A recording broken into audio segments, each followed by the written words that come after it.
Here he is. Tim, I knew he'd be here. I told you, I said I might take a couple weeks off, but I did admit that I would probably miss you guys and decide to just do the show. So it has been foreseen. Oh, I'm kind of beat. I feel pretty exhausted. But I'd rather hang out with you guys than be sitting at my house all by myself. My family went away.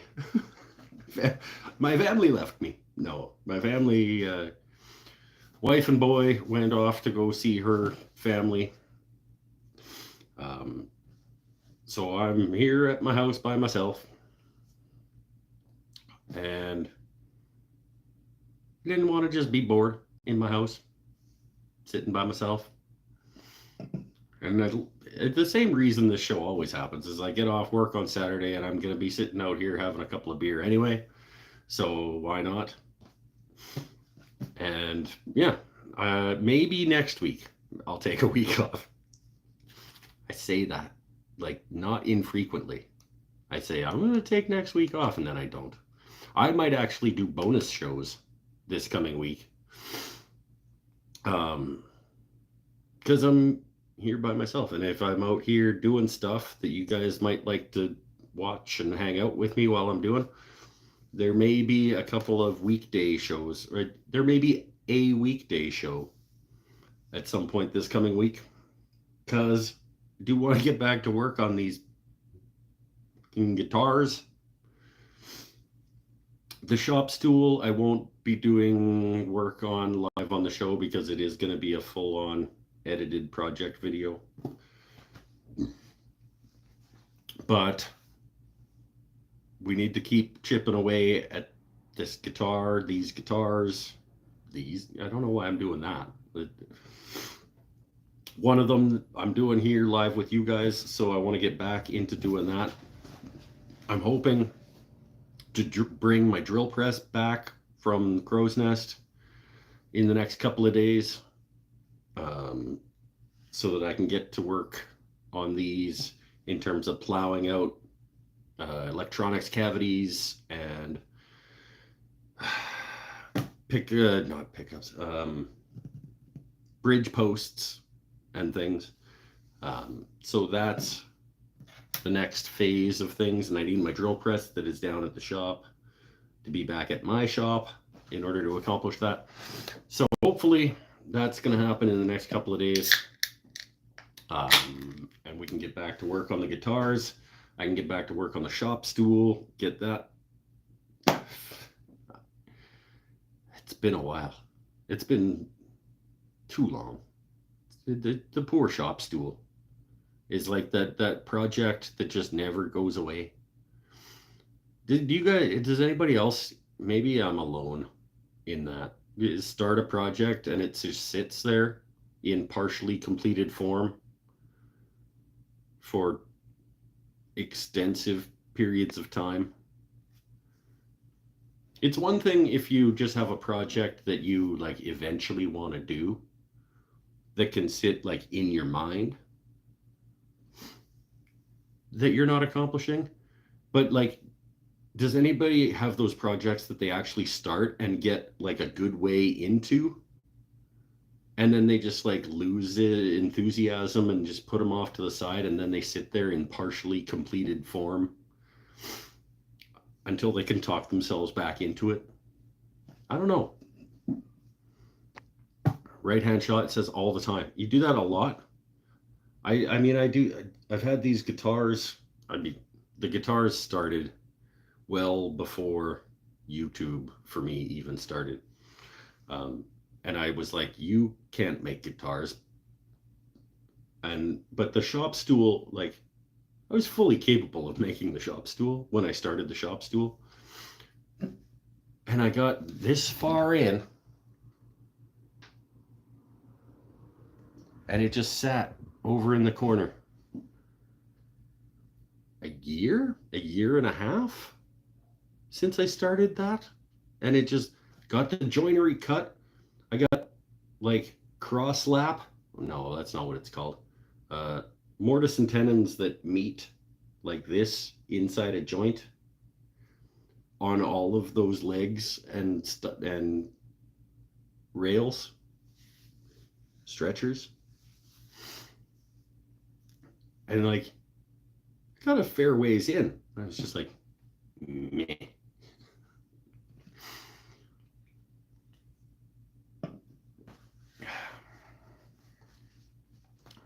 Oh, maybe nobody shows up for this show because I said that it might not happen. But I'll hang out with Right Hand Shot and Tim Mallon if he's still here.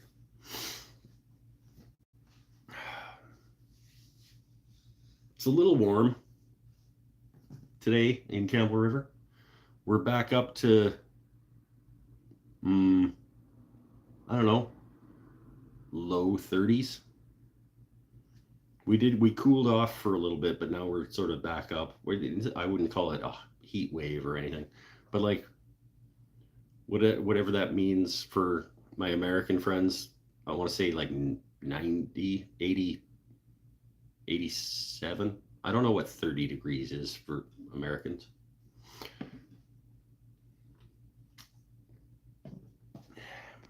And because we've talked about it before, the late day heat, the sun comes beating in this way on the garage door. So we probably all got notified. You only get notified if you've got that reminder bell clicked. Just a reminder. My wife's projects seem to get done before mine. Wrong seam, but unless that was a play on words and she sews, in which case that was actually quite good.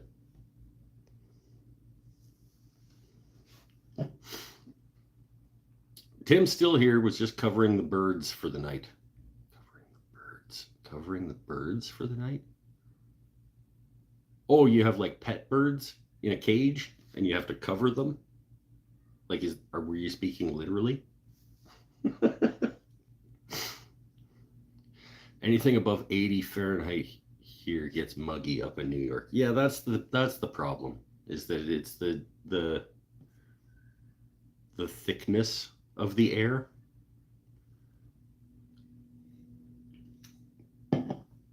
But again, I don't know what 30 is. Maybe 30 is close to 80. I don't know.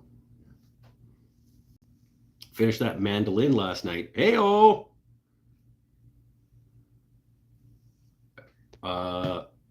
Rad. I'm gonna go check it out. I did see an update a couple days ago, I think. Is the back of that headstock painted black? Or is that a veneer? It seemed like an abrupt change from wood grain to, it looked black, but spell check gone wrong. I get you. But it would have been good though if your wife's projects were sewing based, because then my wife's projects seem to get done before. Like that would have been good.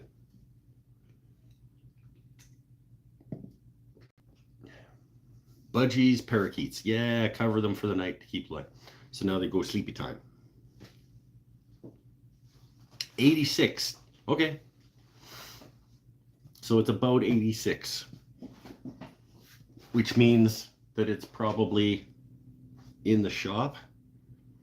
It's probably 90.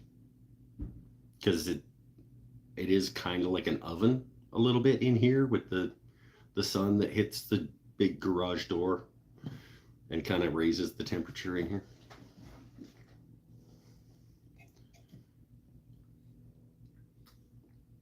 Maybe a bit over 90. I don't know. It's painted black now, so it wasn't originally. It's called a stinger. A lot of luthiers paint it black like that to hide bad breaks because they won't blend away with stain. Oh, okay. So it's a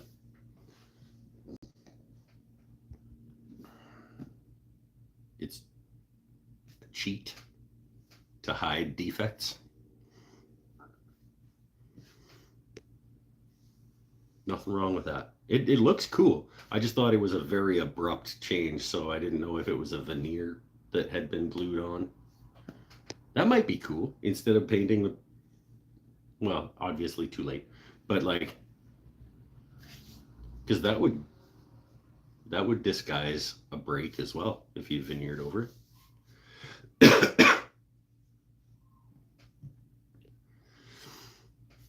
Thanks for posting the tool chest. It's amazing to me. The tills and lid are wild.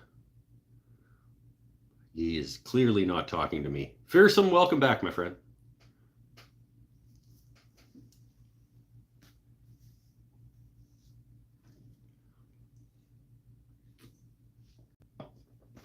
The back looks kind of cool. Yeah, the bowl back mandolins are pretty rad. It's funny, you're not the only person I know right now that's working on a bowl back mandolin refurbishment. I have an artsy friend. Yeah, I don't know. I would call us friends. We have met a few times for in various interactions. We know each other. And he posted on Facebook, I think, that he was like, I'm working on restoring this old bullback mandolin. And I was like, damn, I know somebody else that just is working on one of those.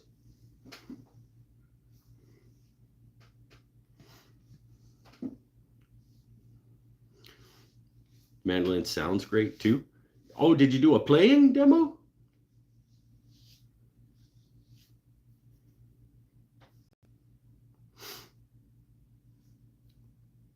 The posts for the tuners aren't tall enough for a veneer.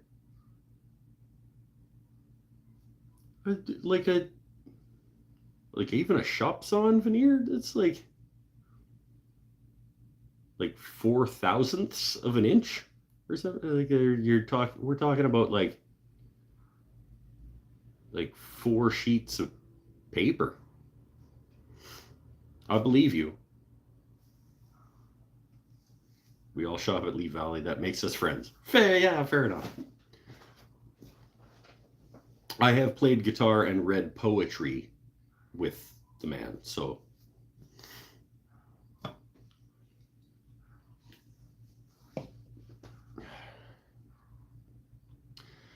tried to answer your question regarding the tills, both the front saw till and the back cabinet slide. Just strummed it a couple of times to prove it works. Not a mandolin player. The only mandolin playing I've ever done, not true. I was just about to say the only mandolin that I've ever played was on a cover that me and a buddy did of Losing My Religion by REM. There's a mandolin part in that song that I learned when I was playing guitar in front of liquor stores for money. A lifetime ago. My buddy had a mandolin, and that was my part for that song. I played the mandolin for that song.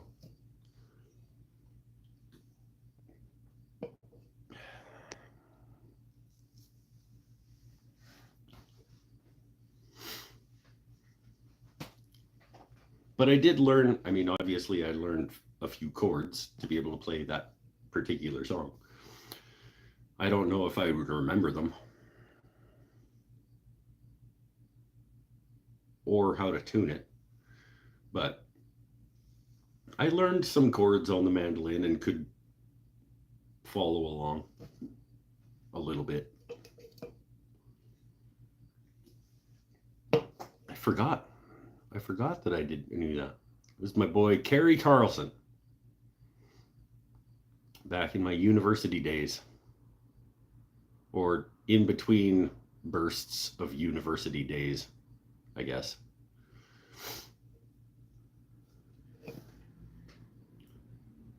mandolin chords are mostly just upside down guitar chords. I remember one of the frequent, I don't know why, but I remember either G or D or something that you use all the time was just top string, or well, top two, bottom two on the second fret.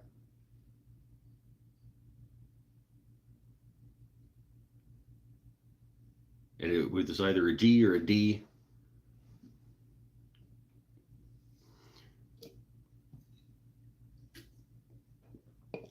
Which is not in any way the opposite of a guitar. Whether that's a G or a D, that's not.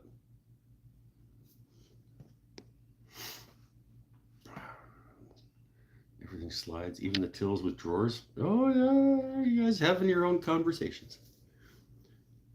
Minus the B and E string. What? That's the D. It's a D! Top and bottom on the second fret. It is actually. How is it? That can't be. That's not the opposite of a D on a guitar. D on a guitar is down at the bottom, top, depending on how you're looking at it, with these three.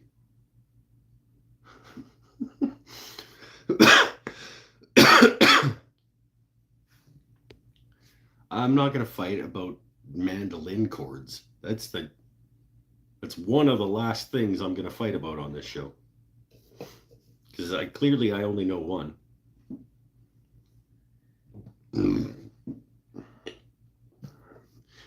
You'll see he has 4 new posts to check out.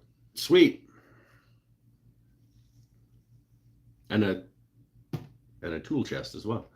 Mandolin is tuned G, D, A, E. Okay, so to play a real D, you fret the G, B, E strings. So with mandolin, you fret the D and the E strings opposite side since the other E is missing. Okay, sure. If we're talking music theory in terms of the formation of chords with your first, fifth, first, third, fifth, etc., etc. But it's not. When you say the opposite of a guitar, I'm picturing like, oh, when you want to play a D, you would then play it the other, like the opposite visually or physically. But in terms of the opposite musically,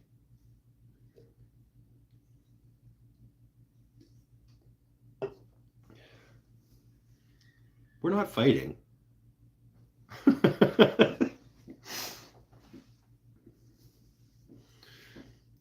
And we're trying to teach my buddy Mikey B, who plays drums in my band.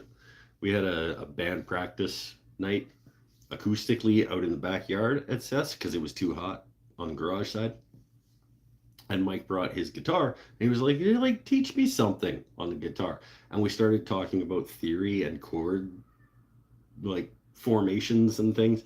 It's like, no. Like, what you need to know is this is a D, this is a G, this is a D, this is a C. Start to get familiar with moving between those and keeping a rhythm with this hand. Then we can start adding chords once you get comfortable with a few things. Then we can start talking about what makes a chord. And it got out of hand.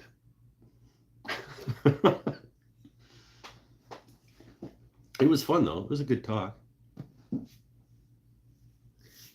You make up for the bottom E by fretting the top E instead.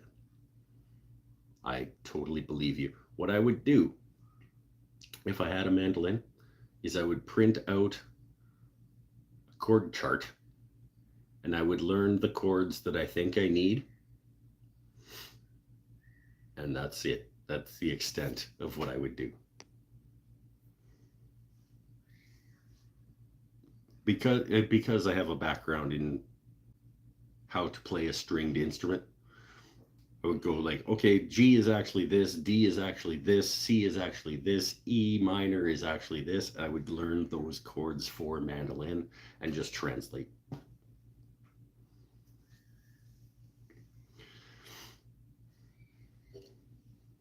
may have gotten the shooting board plane used. What? The Veritas shooting plane? The big guy with the handle on the side? That's fun.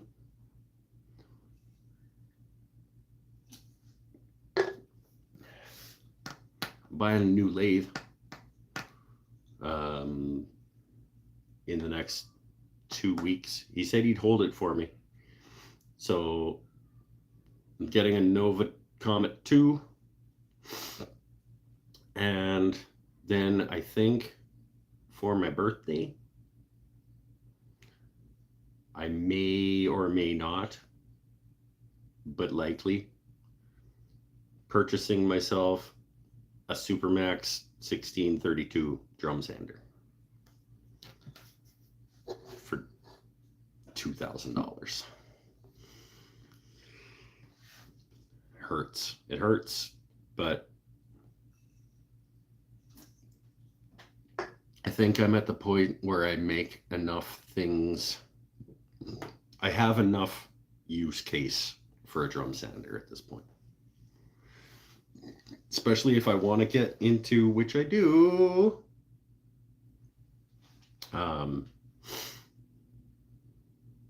possibly making a couple of acoustic guitars.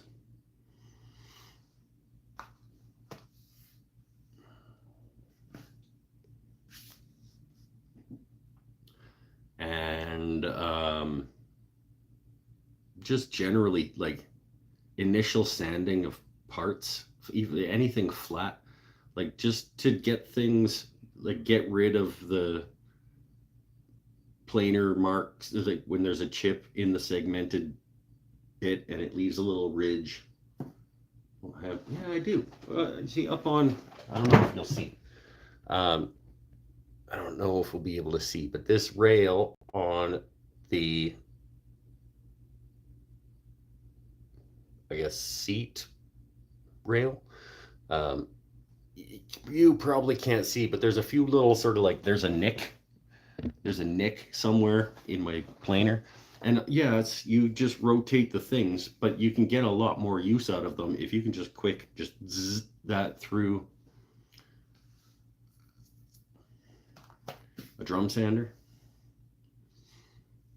Then you don't need to you don't need to do as much machine maintenance if you have something that'll fix your problems with your planer or your jointer or whatever.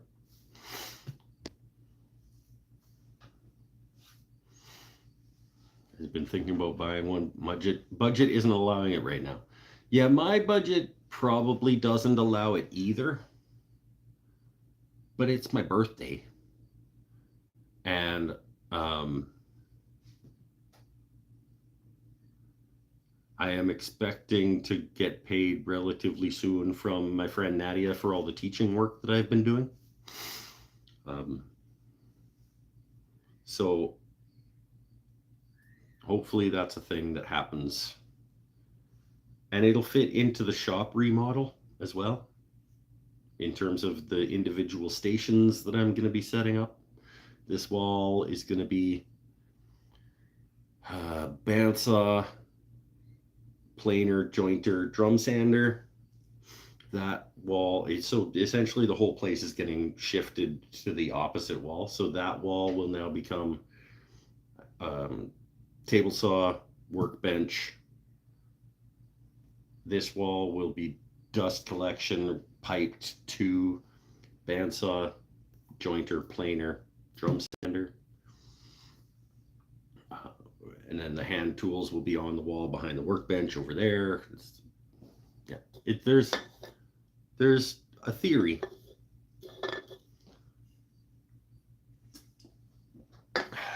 Beer.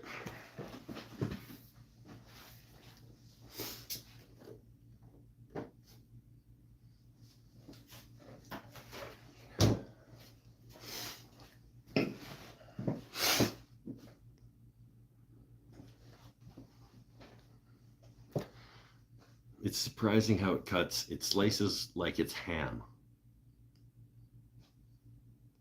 Let me go back. Oh, the shooting plane. Yeah, because it's also a skew, right? On the Because essentially that's what you're doing. You're slicing ham. Because I think even the blade on it is on a skew angle, which would make end grain a lot nicer. And yeah, it would be a lot like shaving ham. You're working in a deli. You you toss like a nice Genoa salami in there, and you just get her going.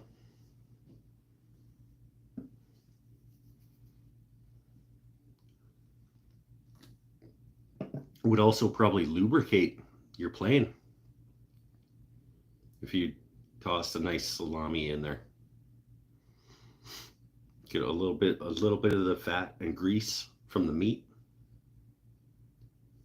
to lubricate the bed of your plane.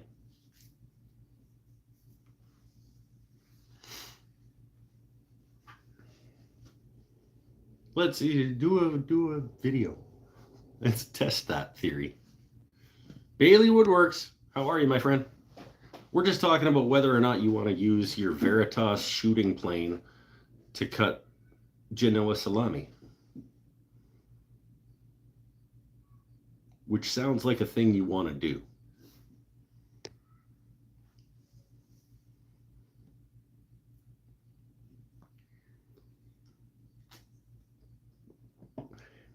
I think.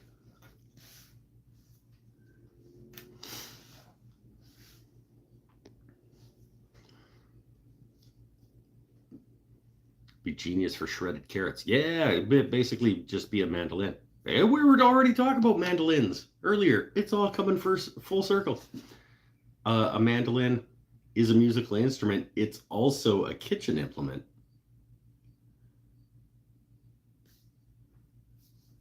So if you're like cutting carrot slices super thin or cucumber slices or anything,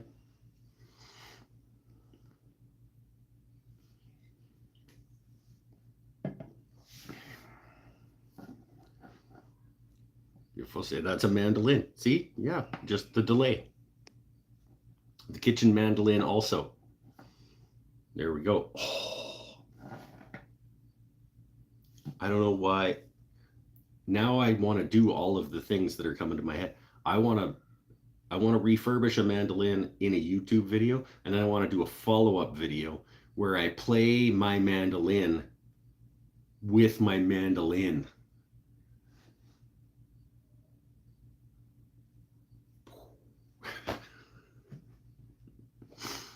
Or do it like a test, like which of my mandolins makes more beautiful music, and then do another video where it's like which of my mandolins is better at cutting vegetables, and do like a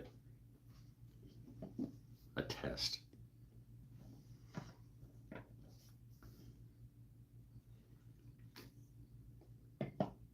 Or it would be like what's the better mandolin, and there'd be categories like which one is better at making music, which one's better at cutting vegetables, which one's better at cutting yourself, which one's more attractive, and then they'd all be like there'd be a points-based system.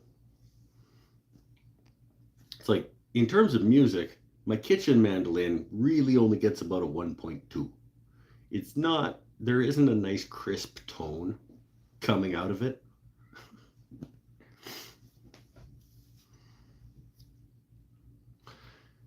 Here's another fun one. Crochet. Crotchet. Crochet is something similar to knitting, and a crochet hook is used to do that. In woodworking, a crochet is a hook attachment to the front of a bench to hold wood. You'll notice similarities in that, though. I believe the term crochet means a hook. So to crochet as a verb is actually to use a hook.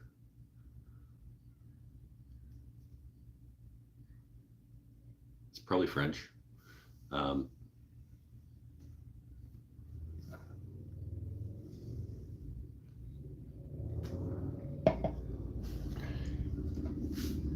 It's Also, another woodworking tool that's similar to a crochet.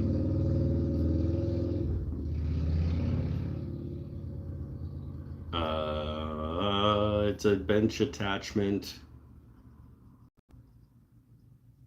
It's a Cavalier. No, it's a.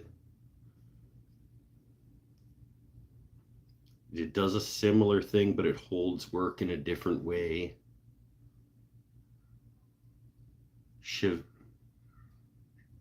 It's a weird Frenchish kind of word too.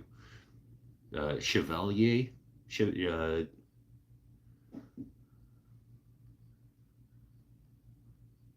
That's it. Cheval's a horse. Chevalier.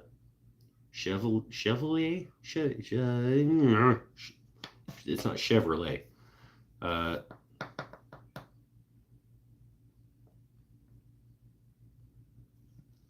don't know. I can't. It's not coming to mind. Bill Krulik, how are you doing, my friend? From Opossum Creek, Tennessee. My brain's weird.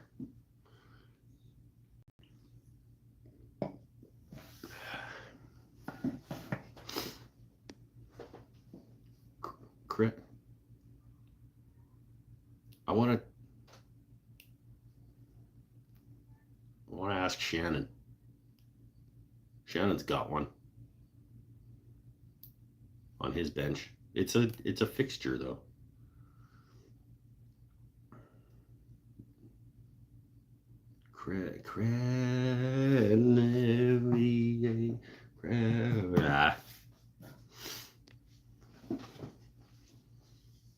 No, dead man is the sliding dead man on a bench is not. It is for work holding, but you have me thinking of medieval infantry names. The Chevalier.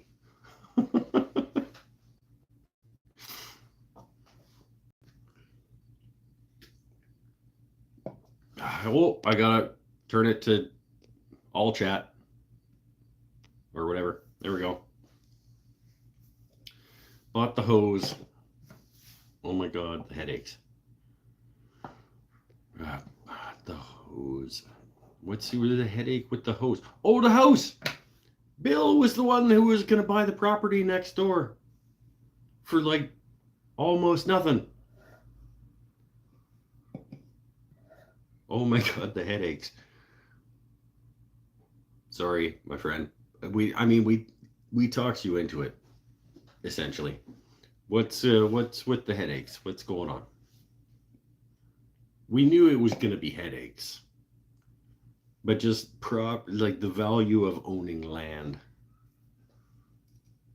It was like $5,000 for an acre of land or something in Tennessee.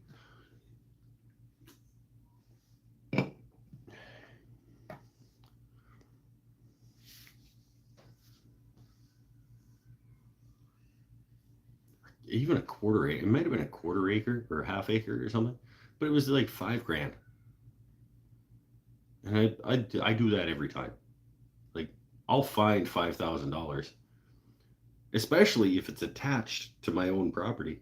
But even if it's not, if somebody wants to sell me a quarter acre of land out in the middle of the fucking woods for $5,000 and it's legal and I'm actually going to own that land, I will find the money.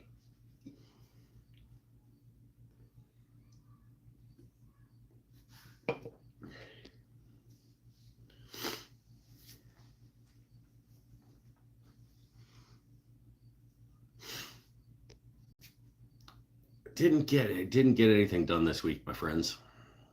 I had a busy week being responsible. Taught Sunday.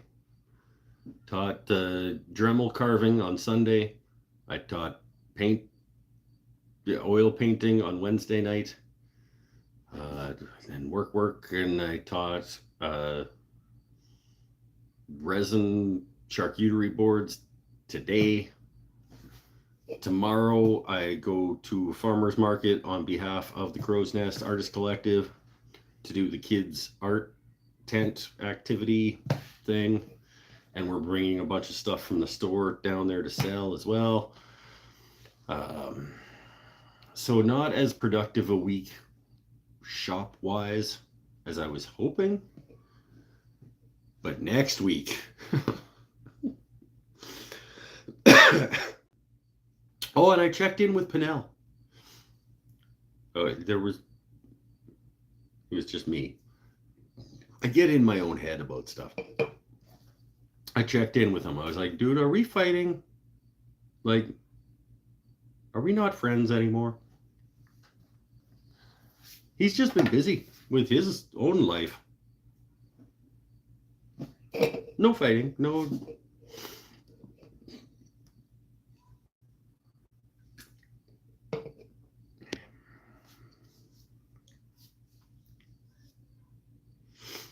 windows, quarter acre, holes in the walls you can walk through. It's a fort. You make passageways. I don't know. I think even if you don't do anything with it, $5,000 quarter acre of land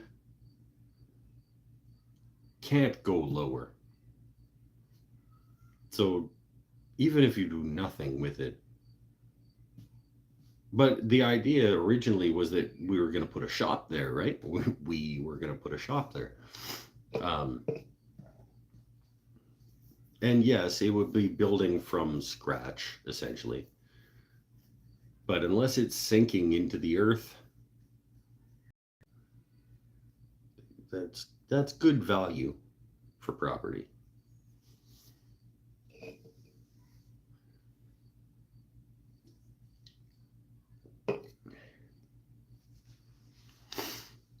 I'm going to have one of my dirty smokerettes. We're only 37 minutes in, but I did not get nicotined enough today at work.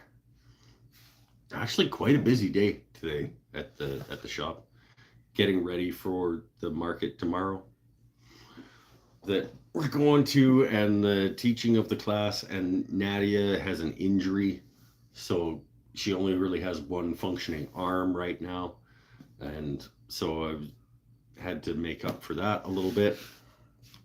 And one of our employees that works Saturdays left at 1 o'clock.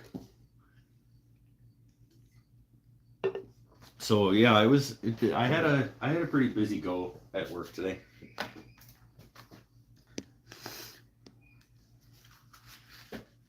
But it's okay. Once in a while, it's good to have a sort of hard, solid. That's what she said. Day at work.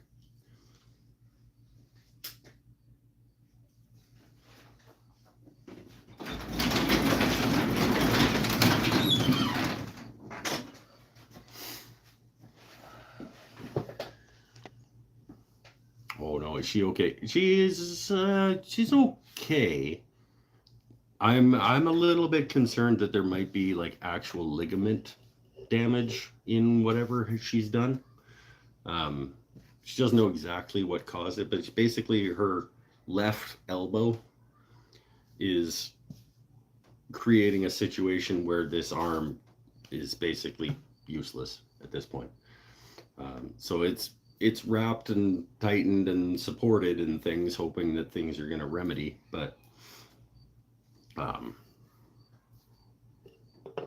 she's right-handed, which is nice. But I mean, we all know, like, we still use our non-dominant arm for stuff. Like, you don't realize how much stuff until you hurt it.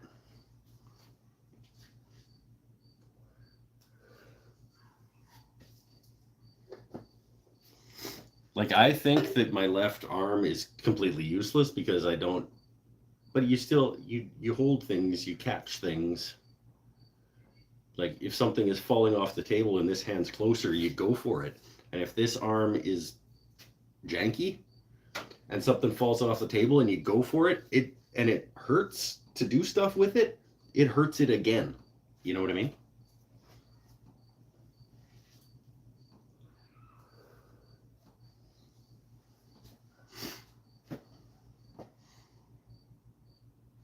Nose picking. Good example. Or in Nadia's case, she uses her left hand to fix her hair.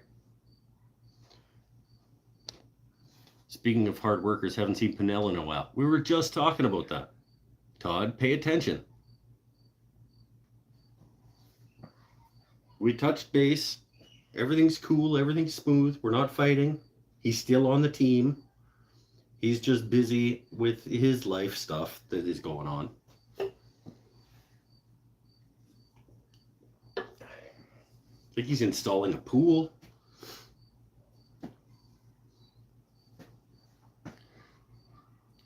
Oh, Brian's here. Oh, we just got here. Oh, sorry, Todd. Didn't realize. Yeah, no, I've talked to Pinnell. Everything's cool. Everything's smooth. He's got busy stuff going on in his life. So still friends. Everything's fine. I get caught up in my own head and I think negatively about stuff.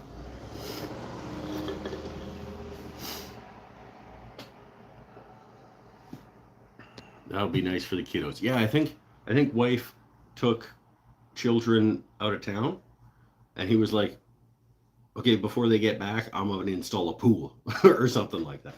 I didn't get the whole story on it, but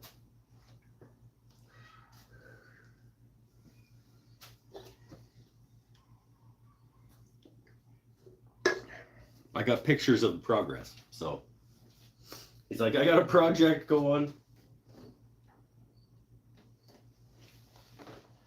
Here.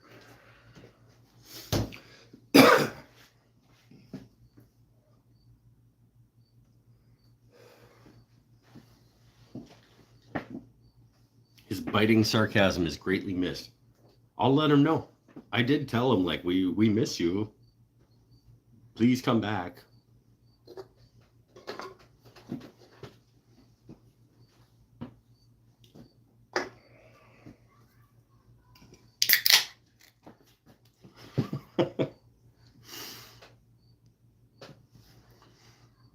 Yeah. It always bothers me is probably the right word. When people are around for a while and then they aren't. I mean, we become friends, even though we've never met. We do become friends with each other, I think. And so I wonder sometimes when I don't see people for a while, I always put it on myself, like I have done something to sour the relationship, I guess, for lack of a better way of putting it.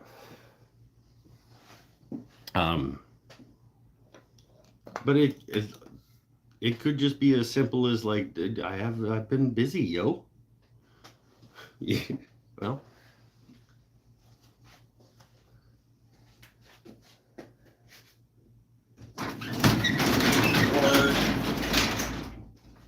Or like my work schedule changed and now I work on Saturday nights or whatever, it's, but I always question whether it's me.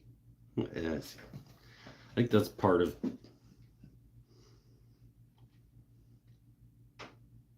well, it's just part of who I am. I always we're always hardest on ourselves and we blame ourselves for things and stuff like that. So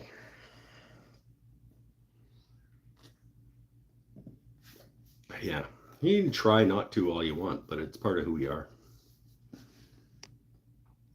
You're my friend. You're my friend too, Brian.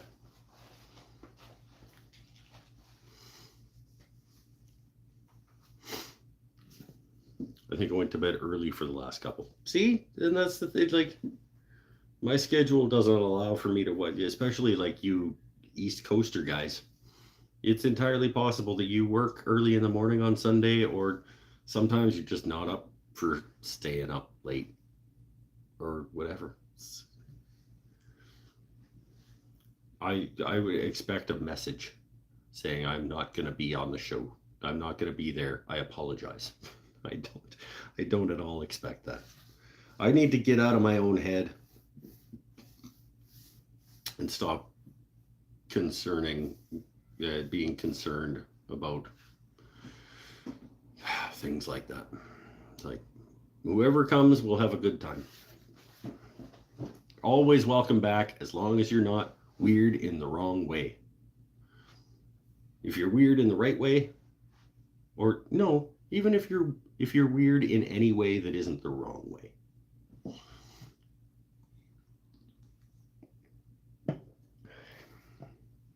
Or if you live in a different time zone. That's right. Jax doesn't show up very often because this show happens at like 6 o'clock in the morning for him.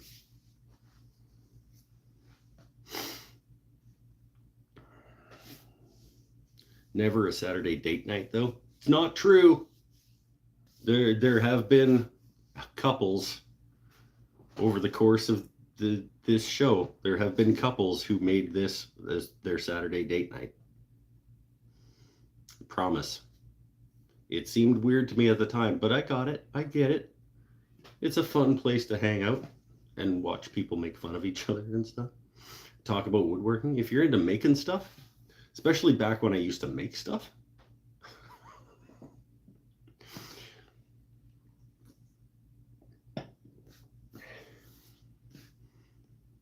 This would have been a cool place for a couple to hang out on a date night. Just sitting here rubbing 12 inches vigorously while chatting.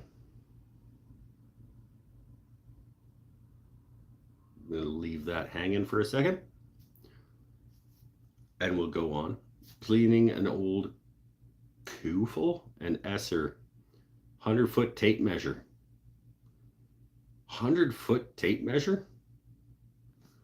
Yeah, no wonder it's 12 inches.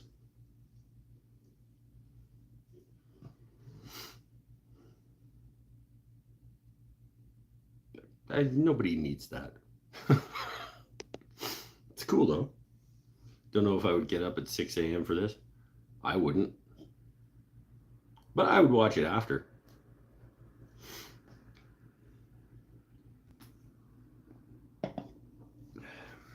It's not the same afterwards though, when you don't get to like engage. First 12 inches for grease on it for some reason. Black grease on the first 12 inches was used as a dipstick for somebody's old Ford F-150. They lost their dipstick and they used that instead.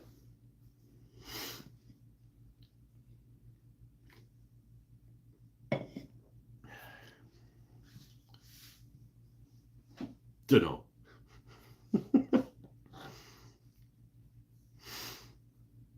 Oh, who's making things? Tim is finished his refurbishment of the mandolin.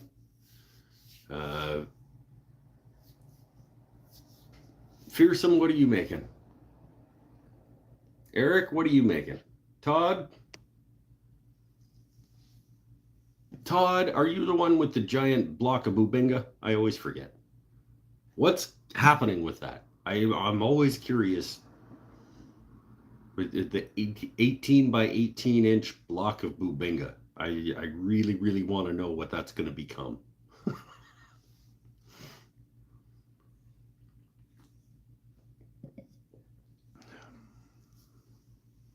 Saw the tape on the top next to the two Coke and fret saws. Little handles on the big fret saw are pretty. In my shop? Can't be on my shop.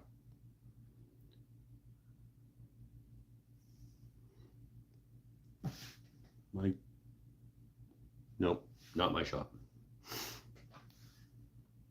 Tim Mellon is the giant block. Eric's making lunch. Chicken parm. So freaking heavy and monstrous, I haven't done anything with it. But have you talked to people who can do something with it? We talked about finding somebody with a mill to process it into something that we can use.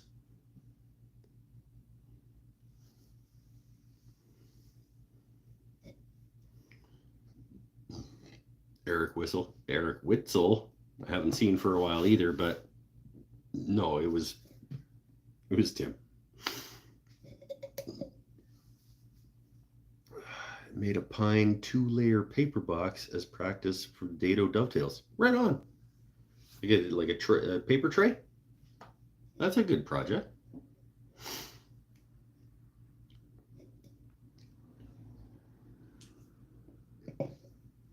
That's a perfectly good project. I'll be making a painted tray, like a serving tray. I don't know. This is the international symbol for serving tray.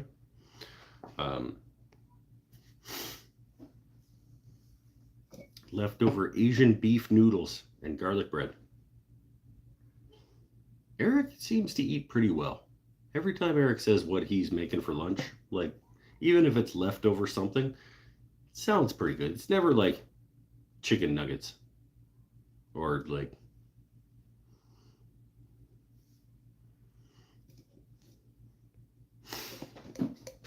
clock is ticking. On what? Bill, what do you mean the clock is ticking?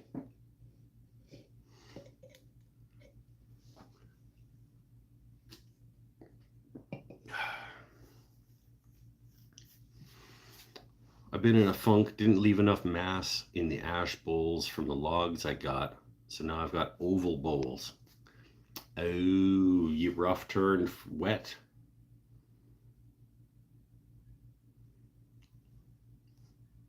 Sure, I get that. That's frustrating.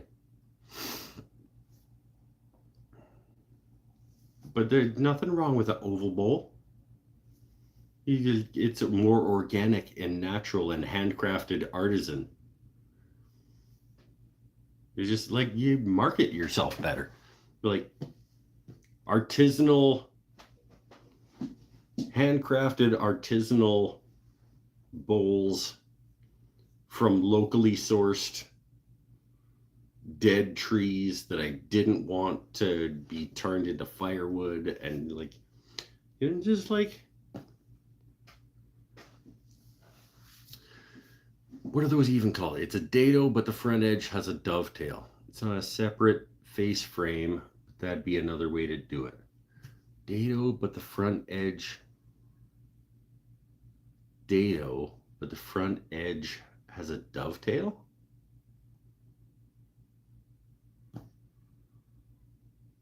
Why would that be a thing? Hold on.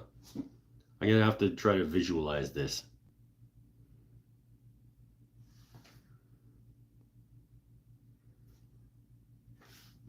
Dado, but the front edge of the dado is a dovetail? For what purpose? To just lock things home right at the front as like a little nub of dovetail at the front of a dado? I don't know if that has a name. It must.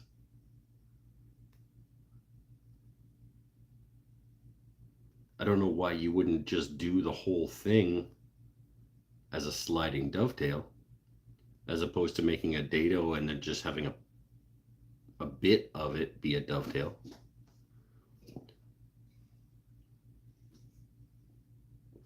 Because a sliding dovetail is just a dado with angled sides.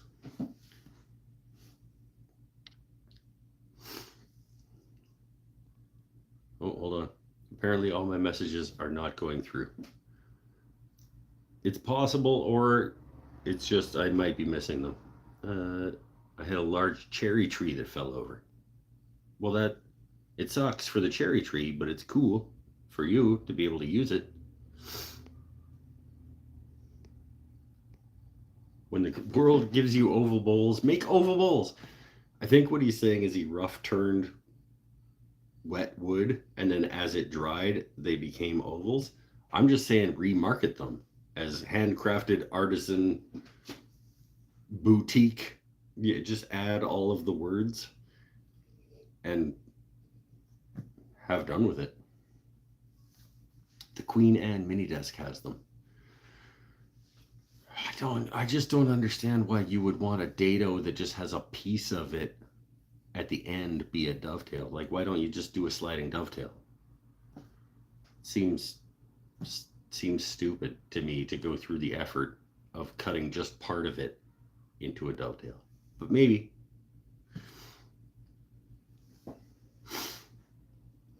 Saw it into usable lengths, paint the ends to keep it from drying too fast. Yeah.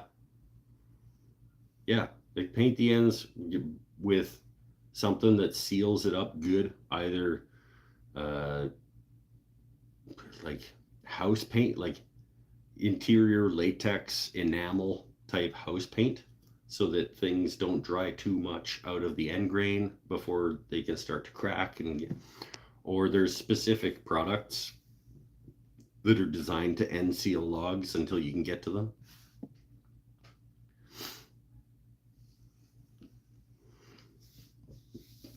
Don't a lot of turners turn green, let them sit, and then return them, I guess, once they're dry? They do, but what they do is they leave, like, they turn it rough and they leave it like an inch thick so that it can dry and warp. And then they have enough meat to turn it round again with what's left. But if you don't leave enough meat to be able to now turn it round, you end up with an oval bowl that you can't put back up on the lathe and turn again, I think is what he's saying.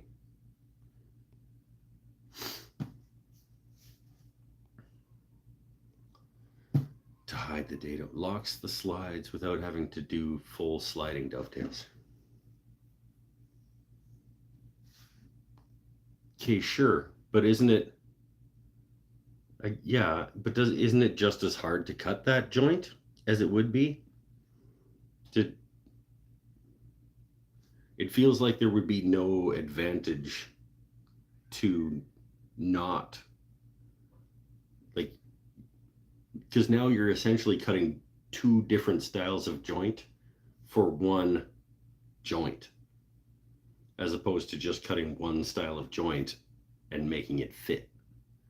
You're now having to make two different styles of joint fit into that, the way those go together.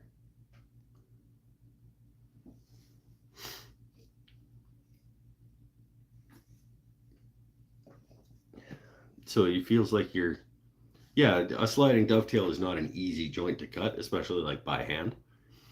But it feels like making a dado for most of it and then a dovetail section at the end is just adding additional complication to what you're trying to do.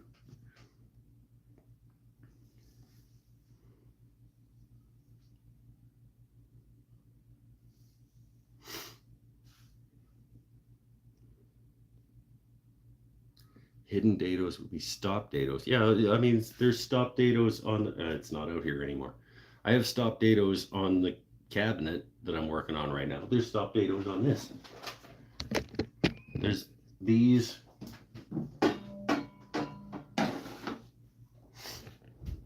These are all stop dados. So there's a dado that goes to about a 1/4 inch from there.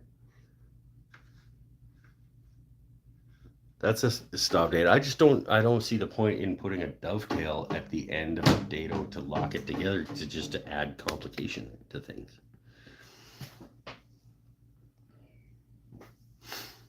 Mikey B's here. Look out. We were just talking about you and learning guitar theory in the backyard at Seth's.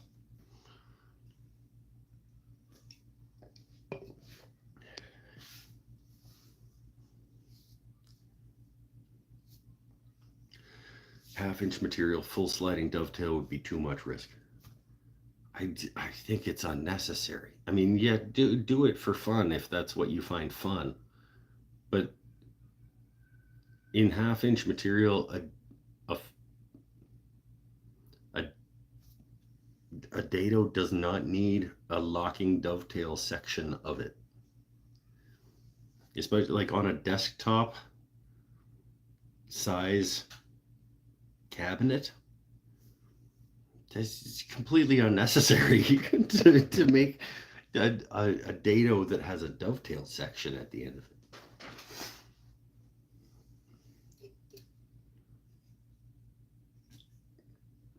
If that's the kind of thing that you find fun, you have a good time. I would not.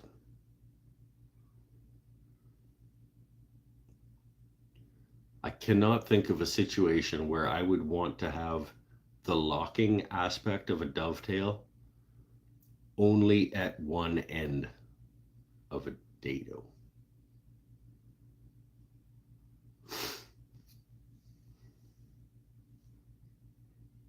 Because you're not seeing it, so it's not aesthetic. We use glue, so it's not keeping things from bowing out. I guess it is physically doing that, but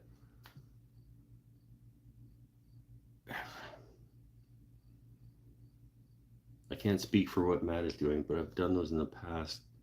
Casework. Hold on. Casework is a 2-inch wide board, run left to right with dovetails. Drawer runners were dados. But he's talking about a dado that ends in a dovetail. And I'm still, even in my head, I'm trying to figure out like how that dado goes together. Does it slide in and then click up into the dovetail slot?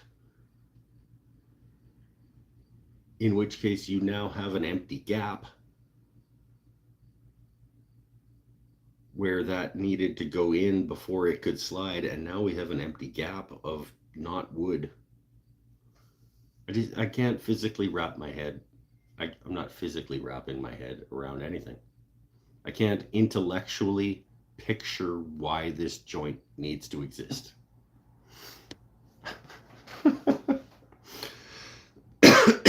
Here to remind you to charge your square and pack pens. Thank you. Do it again after the show. Now, our friends are concerned about your arm. Nadia, I was talking about. Hopefully I wasn't like, giving away Nadia's life or whatever, but we were talking about how you have injured an elbow area and can't really use it, but then sometimes you need to use your non-dominant arm for things like if something falls off the counter, you naturally go to catch it, and that sucks when you have an injury. And so there was concern for you.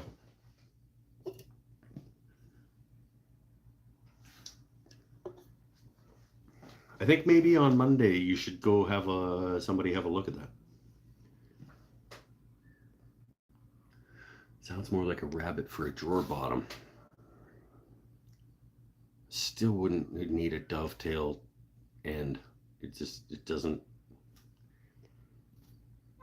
Watched Frank Workshop shelf video. Sure that covers how fragile the tails would be. It's full width bite out of the size too. Dado is less risky with material thickness. Okay, yeah. I just can't wrap my head around why the dovetail aspect of a dado, which is just a little bit of end. It's just not connecting.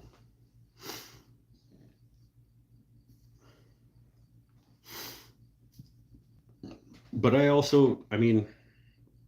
probably will at some point bother to do a sliding dovetail in a case, but like a dado, we use glue, you guys. Like, I don't really get, other than the traditional aspect of reversible joinery with hide glue and blah blah blah blah blah, being able to knock parts apart. Sliding dovetail has almost no use in modern furniture. I know that that's overstating it, but it really isn't. This has a 1/4-inch dado running about 5 inches, it's a 1/4 inch deep into this side piece, and it's about a 1/4 inch that way, and it's about 5 inches. That is locked right down, and there's Sven's son could put this cabinet up on his wall. I'm sure he could. He's not going to want to, but it'll be fine.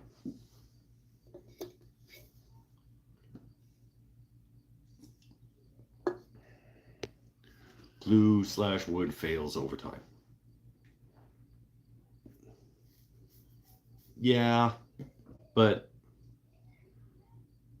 by the time that fails, nobody wants this anymore anyway. And should we be trying to build things for 3 generations from now who aren't even going to want it? There's a school of thought that says yes, we should absolutely be trying to do that. I think if my furniture outlasts me, and if my kid decides he wants it, it'll last for him. I think that's lots. If I get 40 years out of a piece of furniture that I make, that's 37 more years than you're going to get out of something that you bought at IKEA.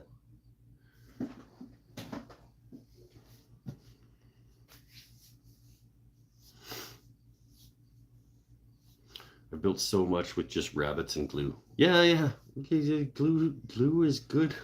Glue is wood glue and a nice tight joint. I don't have any concern over any of the pieces of furniture that I bought. And sometimes my joinery is not all that wicked awesome, and I just add a little bit of epoxy in there instead of wood glue to fill that gap. I'm still entirely confident that it'll outlast me.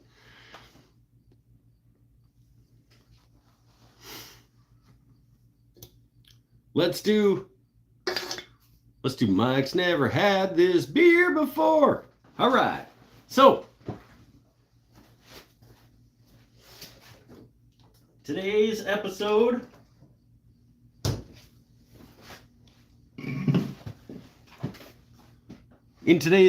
of Mike's Never Had This Beer Before, I have no idea. It's from a brewery called Parallel 49, or Parallel 49 down in Victoria. Parallel 49 in Victoria makes one of my favorite beers of all time called the Salty Scot. It's a seasonal offering that's like a dark caramel thing that they put out in the winter, and it's amazing. But I don't know if I've had anything else by them or not. This is, I'm concerned because this is the Psychedelic Time Machine.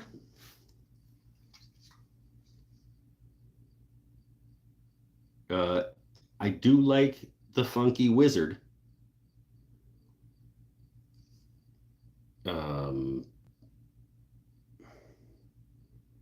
6.4% alcohol by volume. It's relatively high alcohol content. The Psychedelic Time Machine, it doesn't say anything about that other than it's got a wizard and some I don't hate the design of it, but the fact that it doesn't tell me anything about what kind of beer it is a little bothersome. But I trust them from the beer that I've had from them. I think I don't know. The Psychedelic Time Machine by Parallel 49 in Victoria, British Columbia. Oh, hold on.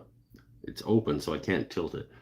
The Magical Mystery Pour. There, it's hard to read. The magical mystery pour is coming to take you away. Oh, it's a Beatles reference. Lucy's in the sky with dry hopped flavors. Yeah, that's just cheesy nonsense. Okay, Psychedelic Time Machine by Parallel 49, trying to make reference to Beatles songs, who, by the way, are not as good as the Rolling Stones.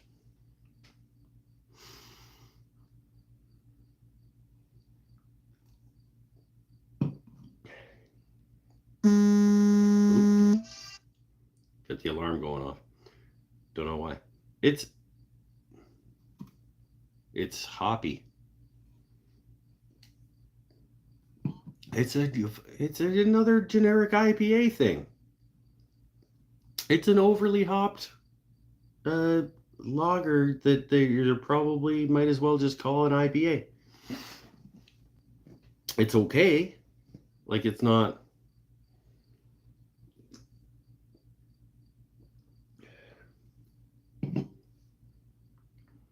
Unless they put LSD in this thing, I see nothing psychedelic happening.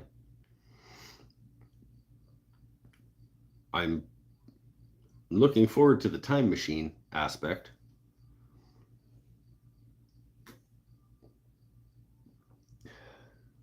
It's fine in terms of an IPA. IPA is not my thing, but that's clearly what it is. It's just a hoppy lager that a lot of breweries are making to feed into the IPA market. It's hard to go to the liquor store and pick a beer that there's like probably 3/4 of the singles section at the beer store is IPAs. And this might as well be in that section as well. And they're not even real IPAs. They're just like, let's throw an extra whole shit ton of hops in here and we'll get those IPA people. My friend Mark would really like this one. It's an overly hoppy lager. It's fine if that's what you want. He's a cool, fun wizard.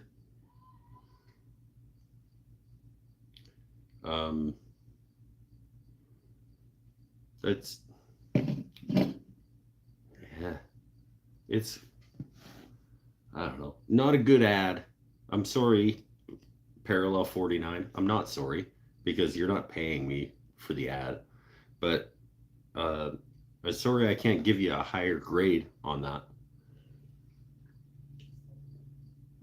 It's just a standard, generic, small batch IPA. 4.6. It's pleasant enough, but not my thing. And hold on. Yeah, it does right in the little right there, IPA.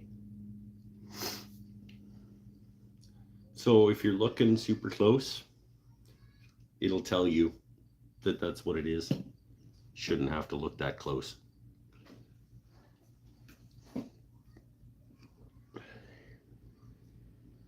Yeah. 4.6, 4.7. It's fine for what it is. I do like the Wizard, but I see nothing psychedelic nor time machiney about this beer. So that's what that is. I'm gonna finish it. It's not one of the ones I'm not gonna finish, so I guess that's good.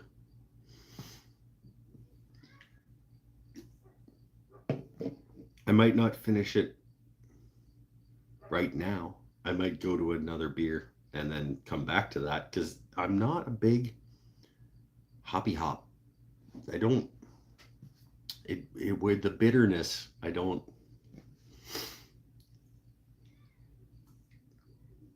Maybe I'll just crush it and get it out of the way. It's probably all the same IPA with different labels. Yeah, I mean, at some point it might as well be. Like a lot of these taste pretty much the same. These small batch, small brewery IPAs, they're basically lagers with extra hops and sometimes a higher alcohol content. And obviously they don't just like pour vodka in. Like it's brewed differently. It's 6.4% alcohol. So it's it's potent, but it's not, you know, it's fine for what it is. And I people who appreciate small batch IPAs,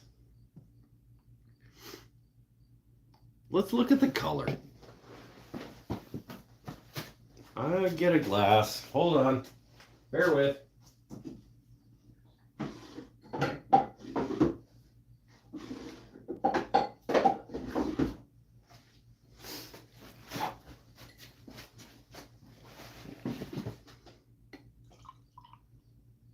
Yeah. Yeah,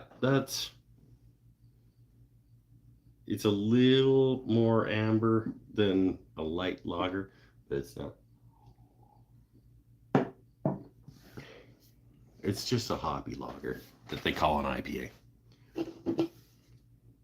I will never, Parallel 49, I will never stop buying the Salty Scott when that releases, hopefully again in November. It's in a big bottle. It's a salted caramel, dark, rich thing that is one of my favorite beer. But this one, I cannot recommend. 4 point, yeah, four and a bit.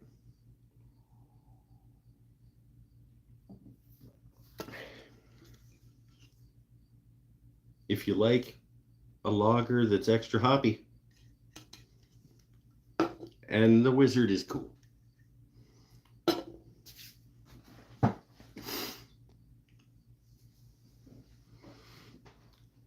think Mike really wants to like IPAs because he keeps buying them over and over again. It's just there's so many options. I like if I'm gonna try a new beer all the time, 70% of the options are IPAs. Like I don't get it myself, but when I go look at the singles section, at least 70% of that wall is IPAs.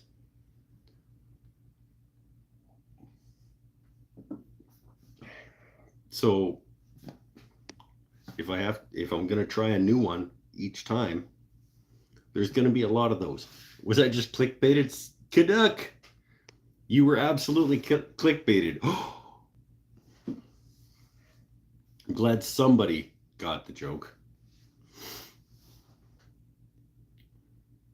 Gotta find Founders KBS. I can't find Founders anything here. We've talked about Founders. I do have a Smithwick's. I'm already on live chat. If I miss stuff, I miss stuff. Pretty sure. Yeah. I'm on live chat.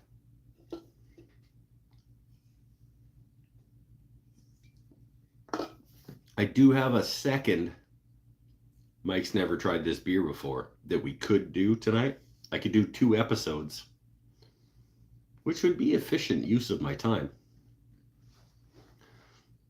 Maybe I'll do the second one. Because I am still, I don't know if you guys were around, I am planning on cropping these out of the live show and releasing them as individual beer reviews.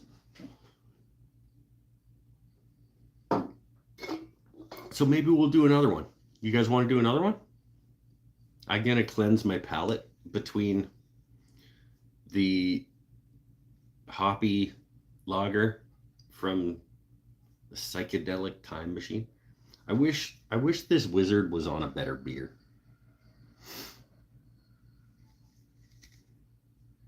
Yes, he's cool. I do like him. I wish he was on a better beer.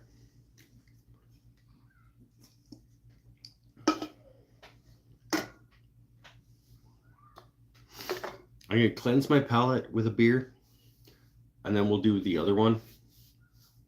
Maybe I'll cleanse my palate with a Smithwick's.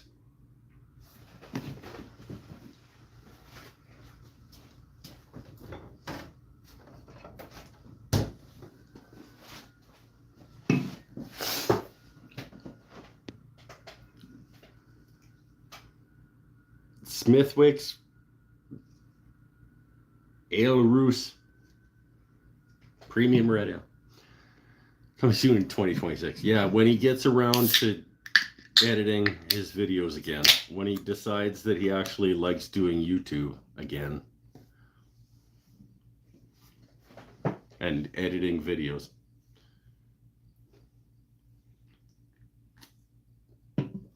Just crop out these little 6-minute chunks and release them. People will watch this nonsense, especially if I go like as the thumbnail. I'm gonna have to buy all of them again to make a thumbnail for those videos, aren't I? So I'm gonna have to be like as the thumbnail for the beer review.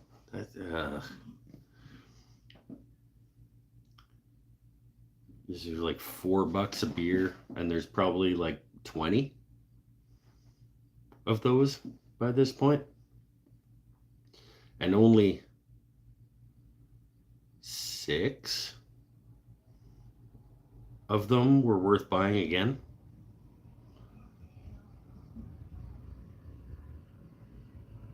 That's a lot of wasted money, but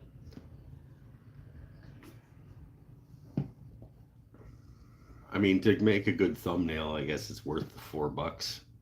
And then I can just drink it really fast and not have to taste it on the bad ones. I will never, I'm going to take a screenshot from the video of the Madrido Exceptional or whatever. I'm not going to buy another one of those. There are a couple of them that don't tell me about House of Dragons. We're behind it by a season right now.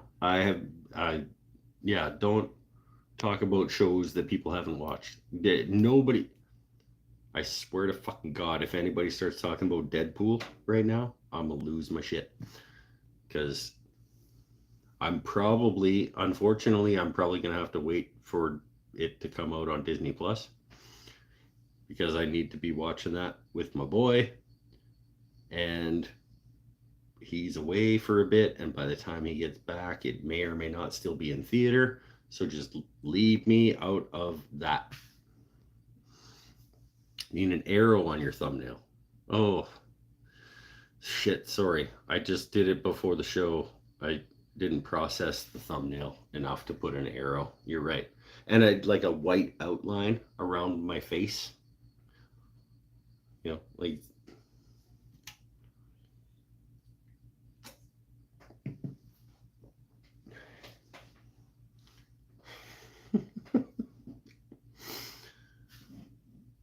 Smithwick's is still one of my favorite beer. It's right up there with the Parallel 49 Salty Scott.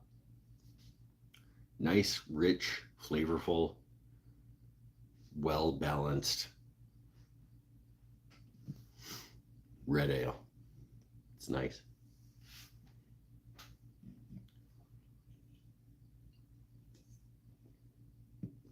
Let's do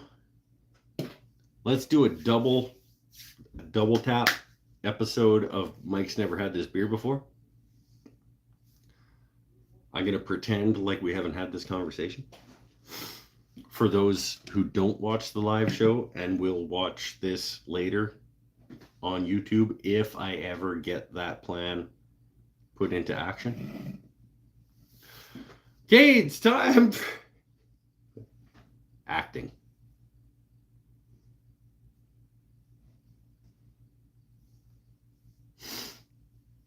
Okay, no, it's time for Mike's never had this beer before. All right, let's see what's.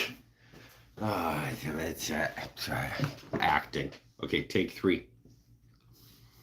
All right, let's grab the Mike's never had this beer before for tonight, and give it a go. It's time for Mike's never had this beer before. And tonight's episode of Mike's never had this beer before. I need a better song. Tonight's version, episode, iteration is from a brewery called Fieldhouse. No idea. Where's Fieldhouse Brewing from?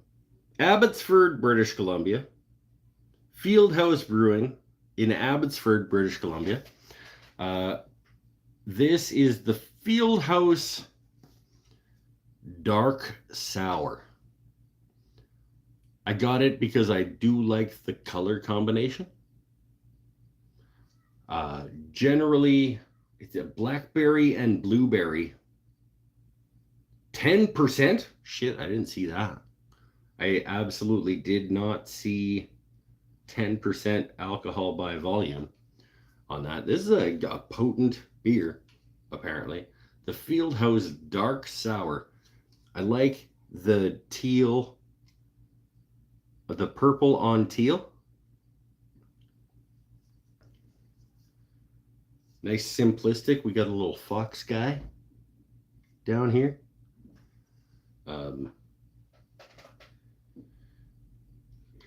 I've never even heard of Fieldhouse Brewing from Abbotsford.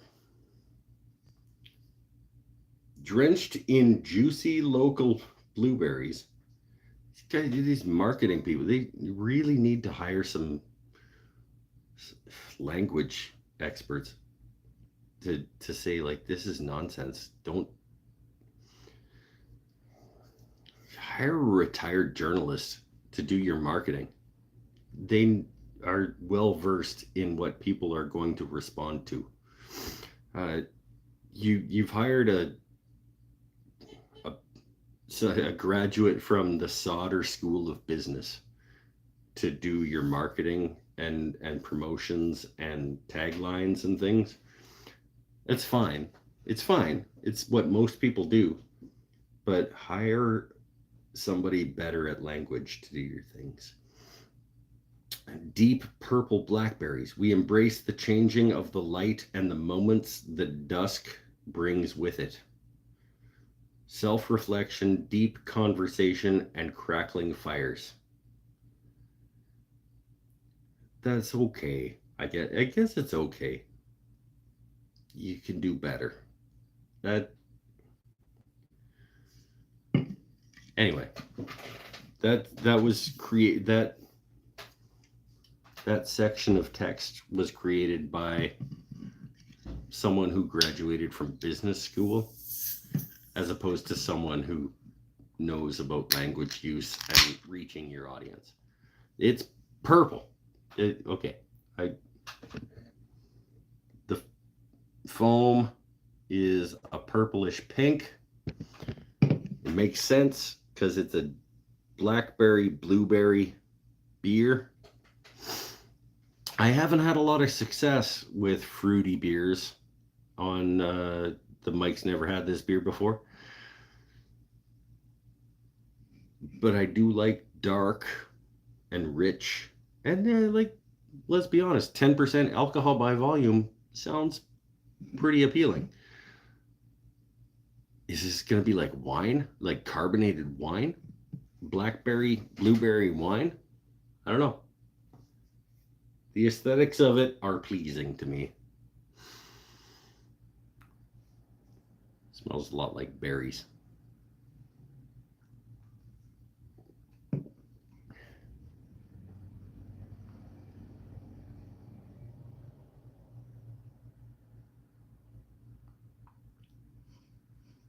that, okay,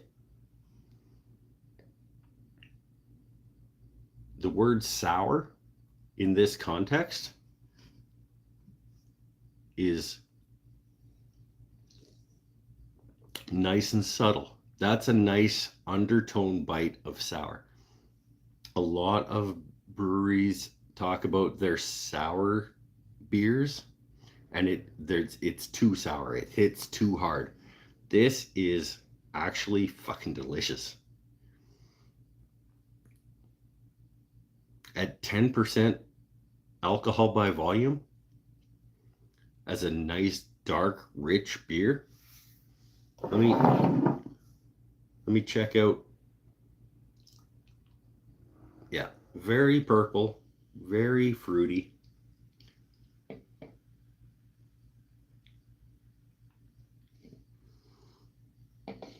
That's actually really good. I was not expecting for this to be good.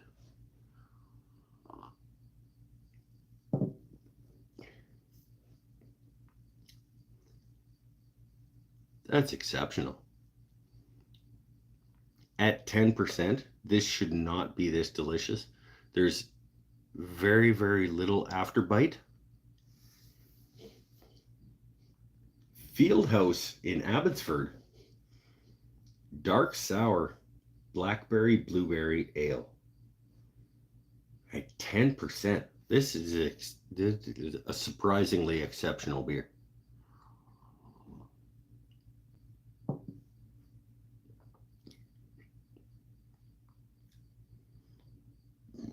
Super well balanced. Just enough sweet, and it just I don't even I think the name is wrong. Like dark sour, I think is the wrong name for this beer, because there is a slight undertone of tartness, but I would never call it a sour, because people who like sour beers are probably going to think that this is not doing it for them.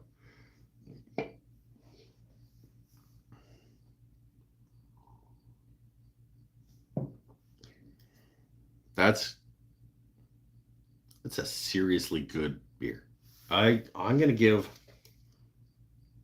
Fieldhouse Dark Sour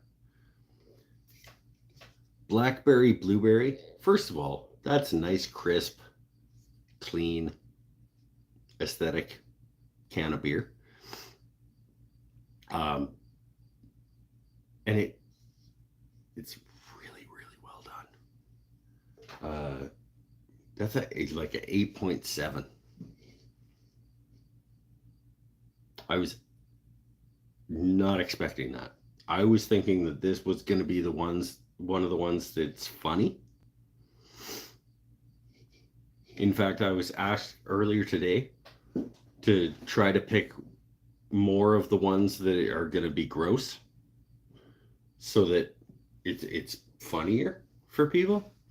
And I think I tried to with this, like, blackberry blueberry sour thing. Nope. That's fucking delicious.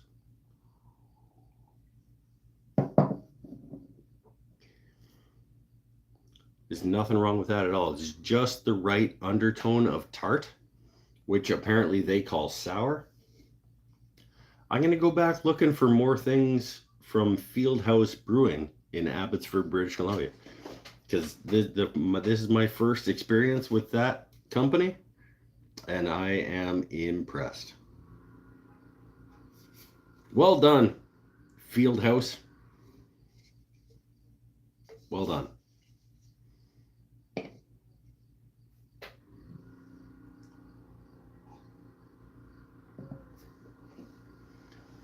Hashtag not sponsored. This is one of the ones. This is the ones that you can take out camping, because I think you could drink this cold or warm. That's it just been sitting in the bush and getting hot throughout the day, and it would still be really good. It's got that fruity undertone, with a little bit of crisp. This is a really good beer.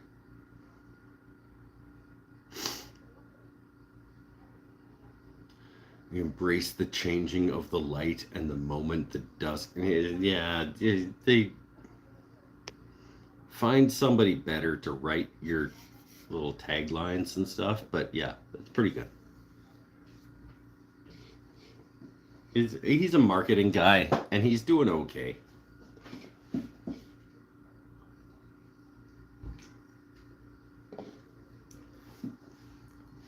Not great, but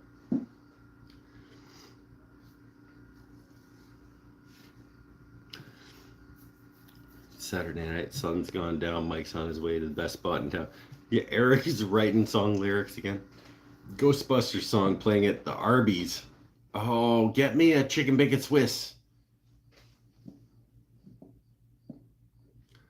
I miss Arby's.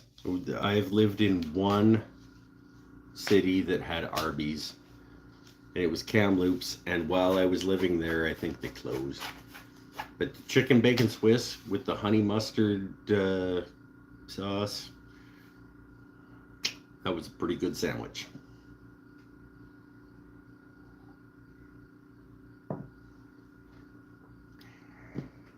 I would never. The roast beef, the layers of roast beef that are maybe not even beef. I don't know. The chicken bacon Swiss.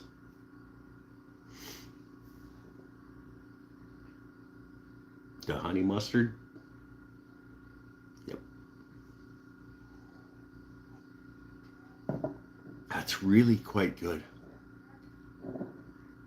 I apologize. I have to apologize to my friends Jason and Nadia for tonight because they specifically requested that I pick something fruity that I'm probably going to overreact negatively to. Because it's funny, but and now that's what I did. I was like, a sour blackberry blueberry.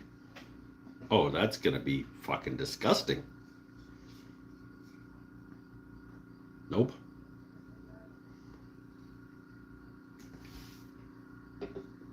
That's really, really good, is what that is.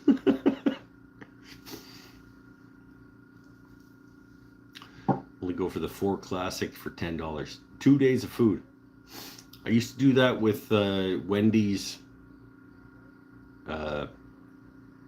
bacon double cheese. Especially because I had a friend who worked at Wendy's. And he just like, at the end of the night, he'd just make up a bunch of like, with the patties that had been sitting there all night.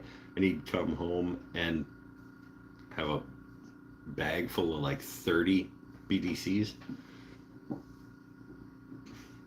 And I'd just take the tomato off them and away we go.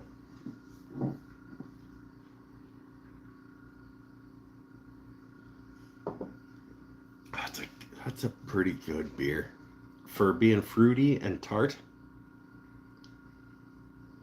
What did I give it for a score?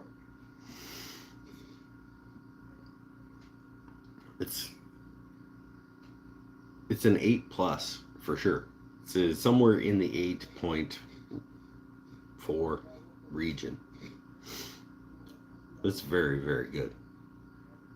For a fruity, sour beer that I was fully expecting to be pretty gross.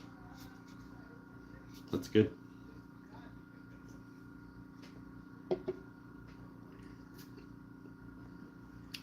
Despite buying tools I shouldn't be, I'm cheap. Oh, we all gotta save money where we can. Like it's about priorities. Like I don't spend money where maybe I should in order to save money for places where maybe I shouldn't.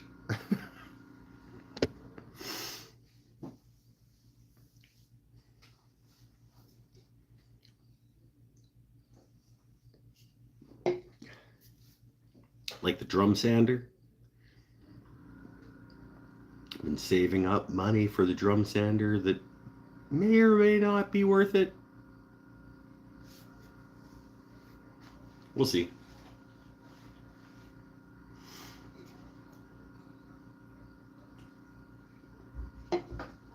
Oh,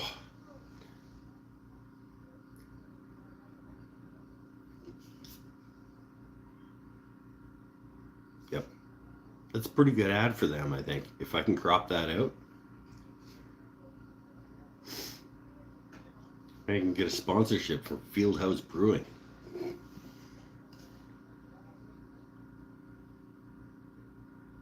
Significantly better.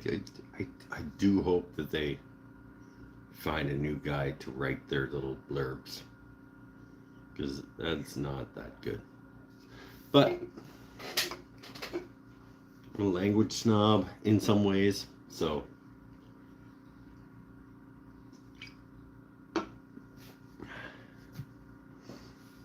what else can we do tonight, you guys? You guys want to see like this cool chunk of burl that I got from my buddy Seth? My buddy Seth, who plays lead guitar in my band, had this chunk of burl sitting at his house, and I was like, "Hey, what are you gonna do with that?" And he's like, "Are you gonna do something with it?" I said, "Sure." So he gave it to me. I want to say maple burl, clearly chainsaw cut off of a dead tree. I hope it was a dead tree, and I hope it didn't like kill the tree by cutting this off it. But about 2.5 inches thick by maybe 9.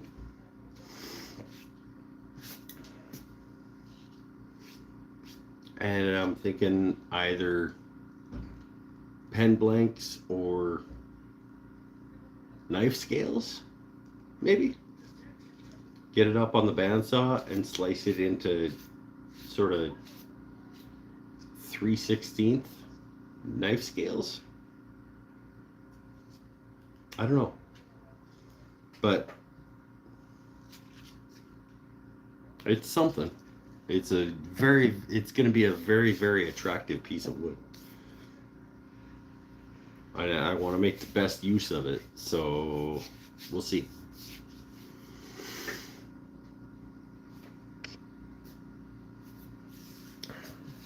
Resin vase.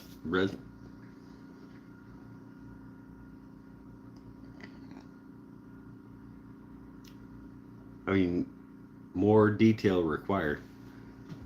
Maybe bottle stoppers, where I take a plug out of the burl, take a plug out of sections of it as the base, and then I do a epoxy pour, and then turn it as a bottle stopper or a gear shift. Maybe with a little Lego guy in it.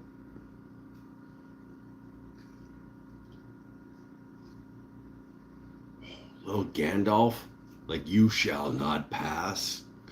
Gandalf on the, no, that's not on the side of a mountain. Maybe it's like a Sam and Frodo. I need a Lego Sam and Frodo on the side of Mount Doom, and then I can cut a plug of the burl out, and I can make a resin with the Sam and Frodo, and then make it into a bottle stopper or a gear shift or something.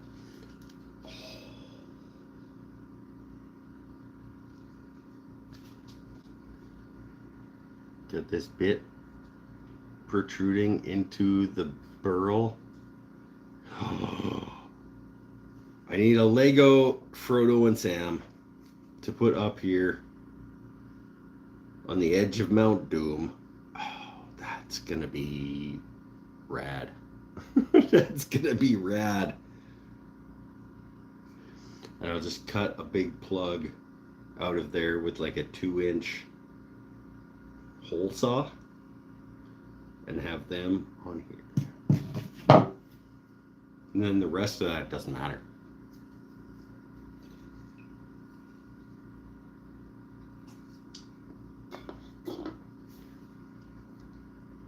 Lego Frodo and Sam in a bottle stopper on the edge of Mount Doom as a burrow. That's fucking rad. So, that's a thing for 2028 based on how I accomplish things.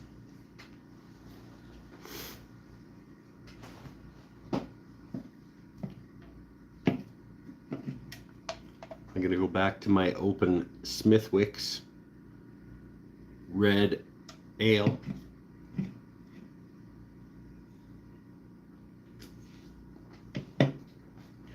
One of my favorite beers of all time. We can shut this show down early tonight because of my need to work tomorrow almost all day.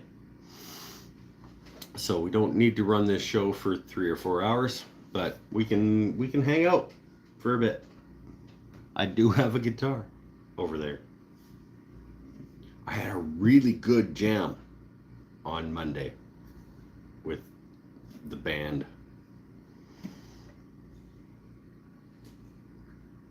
It feels like when we don't play all the time, we end up playing better when we do get together, which is kind of cool, but it does hinder our like sort of development as musicians, if you know what I mean. Like we aren't getting better individually.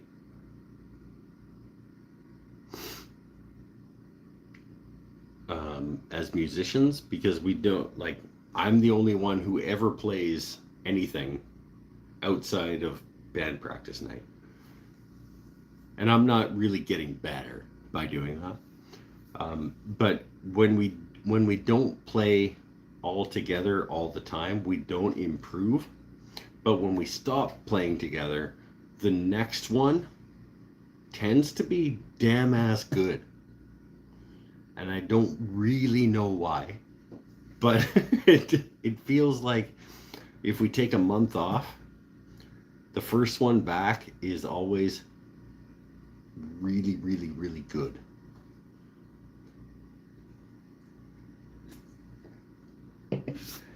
And this past Monday was no exception. We had a really good night. I actually thought about and even shared with them.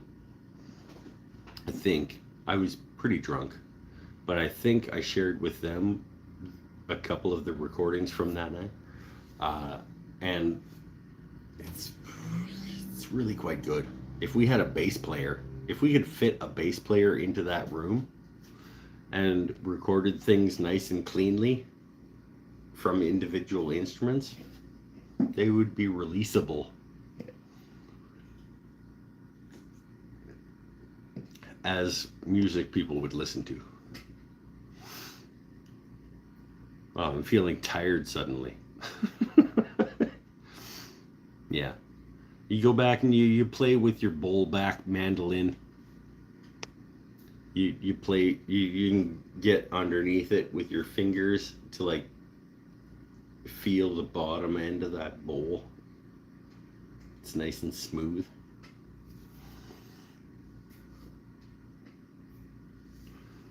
These new Stumpy cool tools. Yay!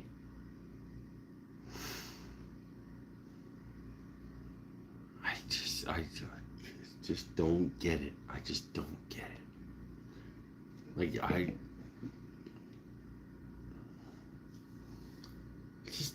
honestly, I just don't get it. Like, I hate bashing on the YouTube guys that have been around for however long.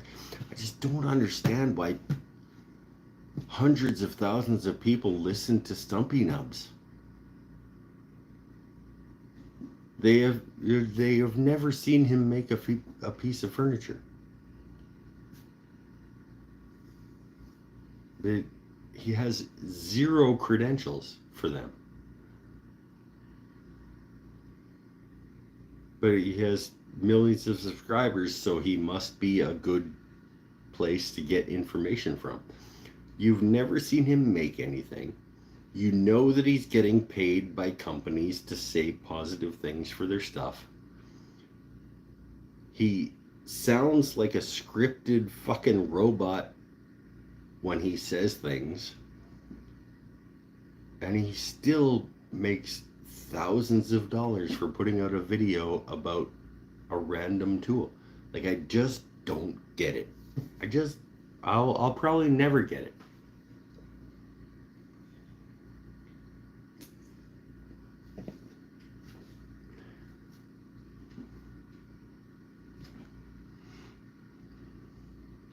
I've said I'm not a fan of his. He stole photo and video from credit from many other YouTubers. Well, of course he did. He's on YouTube to make money being on YouTube. And he's been that way for as long as I've been watching YouTube as a woodworker. And I don't get why people think that he's a source of information. I just don't understand. Somebody could maybe fill me in on like why do we give a shit as a woodworking community about his opinion on anything, because I've literally never seen him make anything, and I've never seen him talk about things in a way where I didn't immediately know that he was being paid.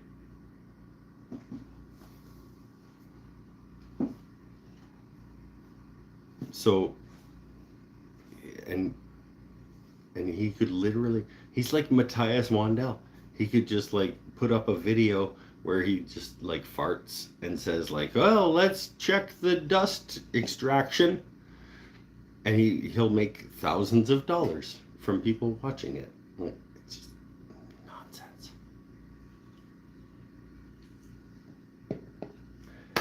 And you're entirely right to accuse me of just being envious and jealous of his success. But I'm also right in that he should have not those things.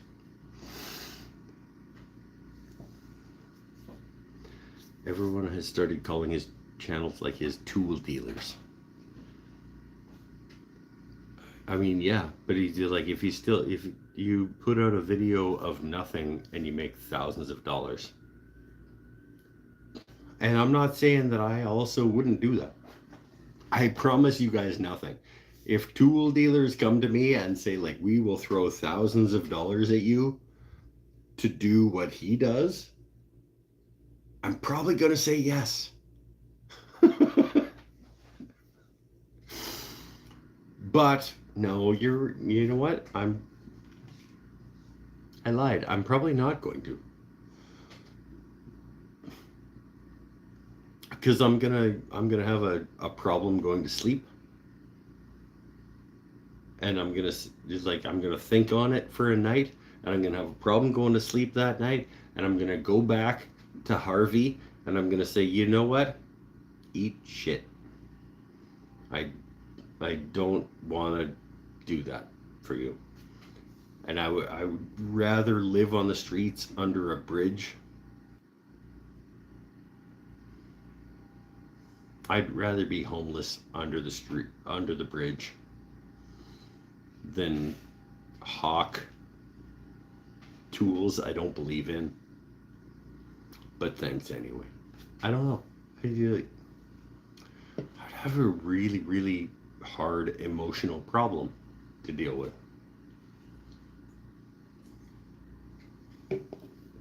Some people don't.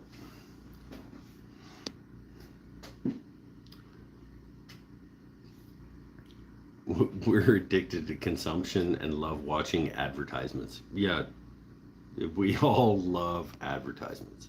We'll take 1,000 Colin Connick Woodwork Web over some.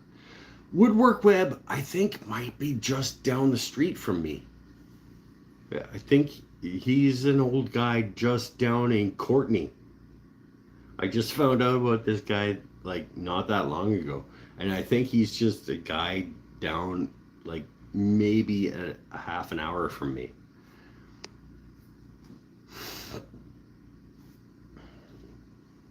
And I have to say he's in that mid range somewhere. Like it does feel like he's doing it for money, but he's not shilling things, right? I know Bourbon Moth is dual income and allowed too much. Holy cow, his sole income has been about that one. Yeah. No, sure.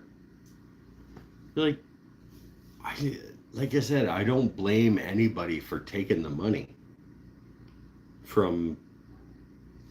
I mean, Mark Spagnolo, the Wood Whisperer,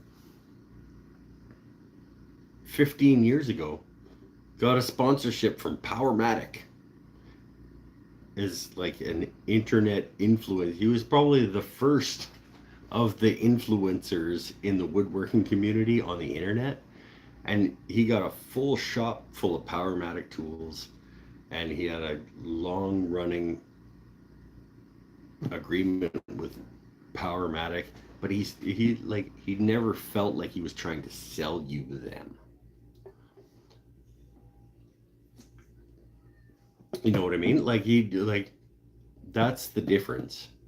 Even now, like when Mark Spagnolo, the Wood Whisperer, tries to sell you stuff now, he's trying to sell you stuff that he's made, like his guild projects, his the sandpaper that he's developed, etc., etc. Like it's his stuff that he's trying to sell you.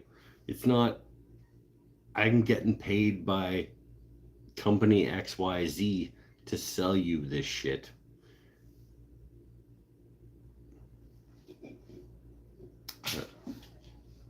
I don't know. I'm just waffling now. I'm just talking.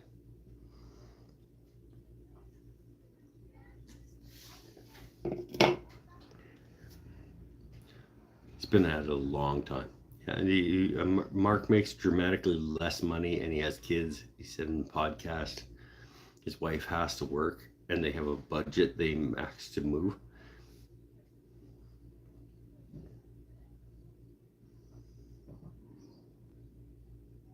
I, there's a difference between not making enough money and spending too much money.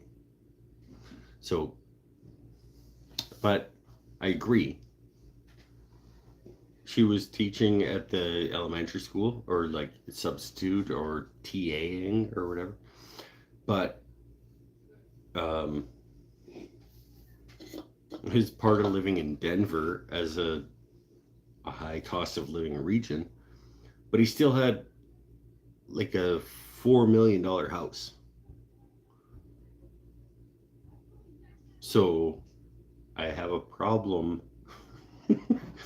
I have a problem feeling bad for somebody that went from a $4 million house in Denver to a $3 million property in Missouri with a lake and a, a fire hall, and like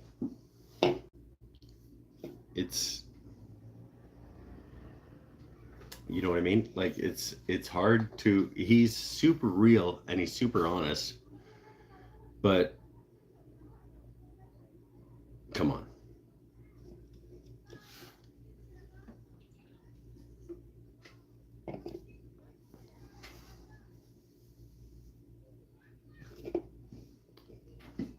And he could do a live show. They used to do a live show as a couple once a week, and they'd make $500 or $600 on the live show just from super chats, just from spending their time on the internet. If I made $100 per live show from super chats and stuff, I would quit my job in a second and do this full time. It's not true, Nadia. I lied. But you know what I mean? They stopped doing a live show where they make hundreds of dollars per hour of work in order to focus on other things that make them more.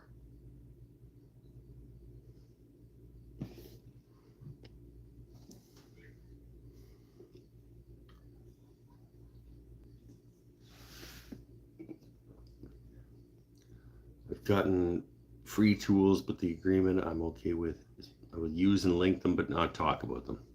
Tool videos don't get the views. The ones I talk about are the ones that really. Yeah, see, and that's the thing is we all have to decide for ourselves like where we want to draw that line. Like I don't know about you guys, but I have no relationship with Smithwick's. But damn, if Smithwick's wants to send me. Honestly, I think Laguna should be sending me some money for selling their lathes. But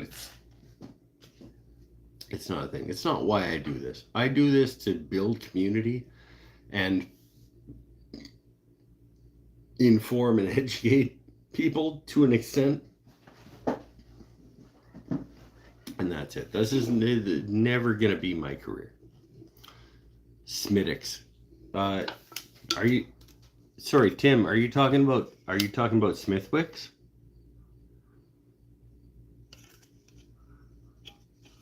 Smithwick's Premium Red Ale?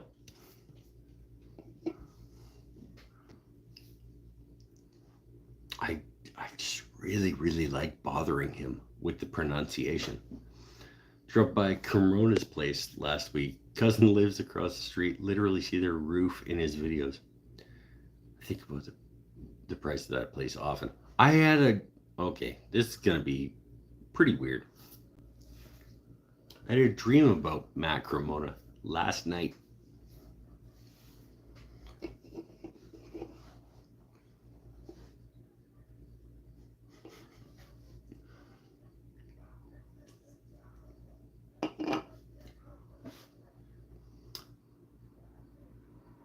I'm not really sure why I had a dream about Matt Cremona last night, but the dream was I was working at the Crow's Nest the same way I always do, but it wasn't really the Crow's Nest. You guys know how like dreams, like the place where you are is not really like the place where it actually is in real life.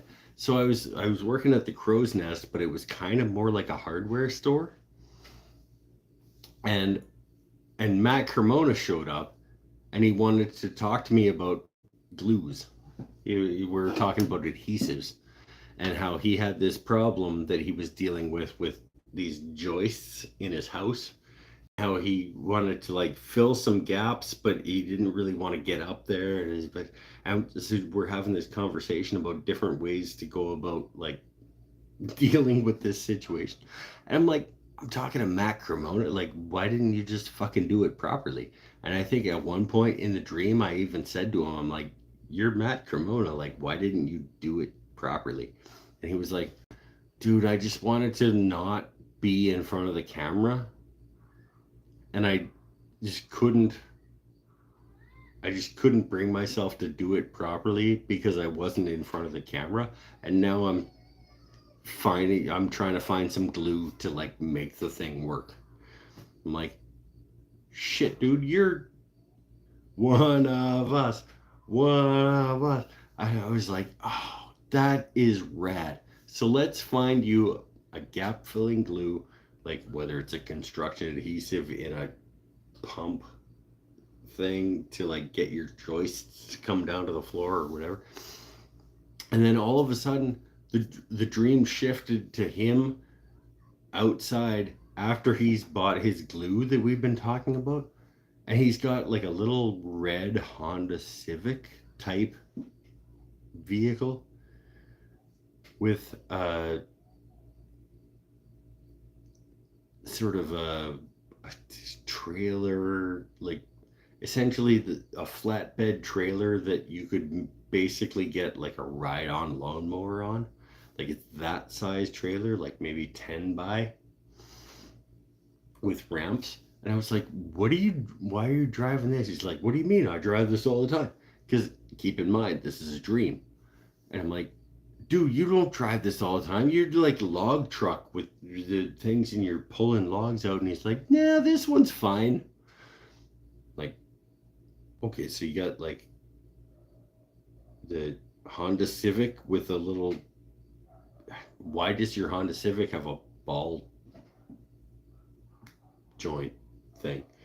And he was like, I was like, hey, bye. You before you leave, can we just like do a selfie so I can like. I met Matt Cremona. Like you're kind of a big deal. And he was like, yeah, I guess. And he kind of got all like Hollywood. And he's like, oh, fuck. This always happens. Like,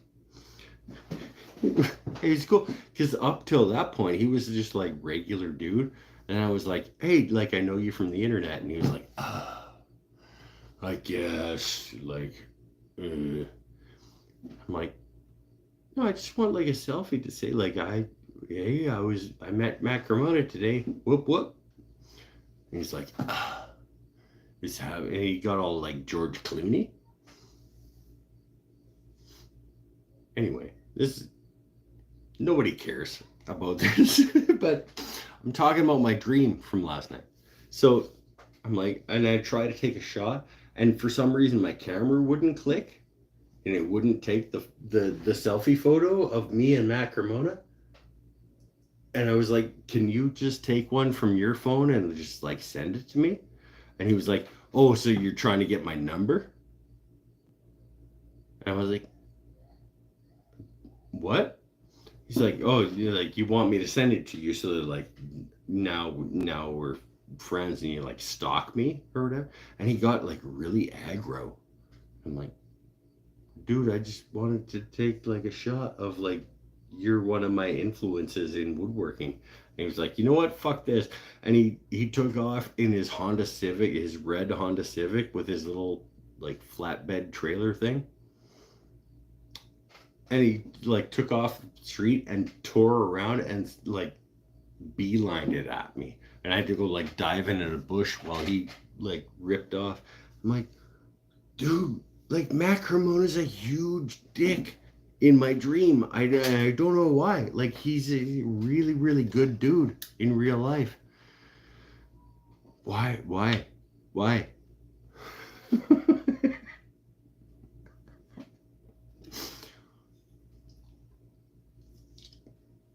And why he's driving like a little red Honda Civic type thing. And why does the Honda Civic have a ball that will attach to a trailer? And why did he come to the Crow's Nest looking for glue?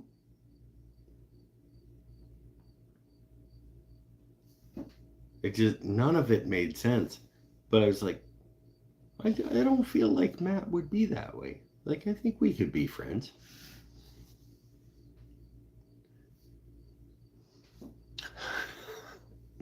And that was my story. He won an Emmy. He's got a face for TV. Oh, what? Oh, Eric Peters. Or Eric,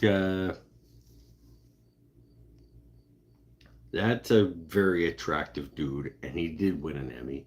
And he is a very talented woodworker. Eric Peters?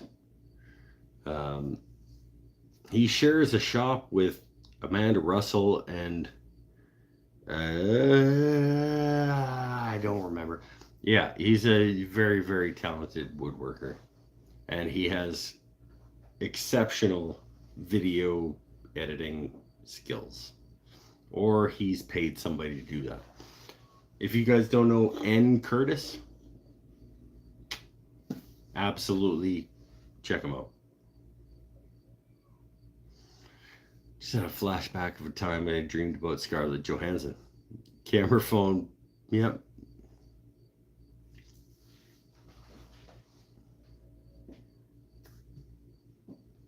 Yeah, Eric Curtis, and he's a very, very good, real person who feels like he actually cares about the people he's talking to.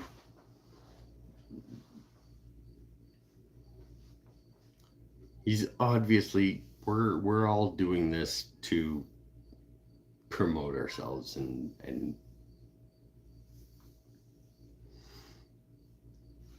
he's exceptional. And he's a very, You can tell from the way he talks to you that he's an exceptionally genuine human being.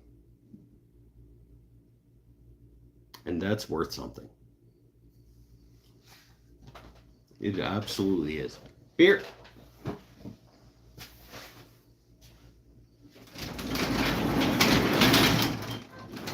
He's also super talented. Like, my understanding is that he graduated from College of the Rosewoods. Don't quote me on that, but I believe he is a graduate of an exceptional woodworking program in the States.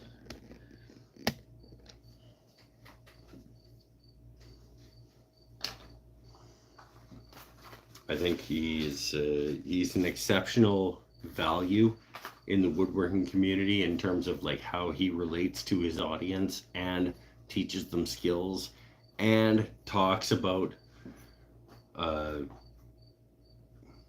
maybe I'm not having a great day today. I think it's important to acknowledge that, you know? And that's what I'm trying to do here on this channel. He's just way better at it. You know?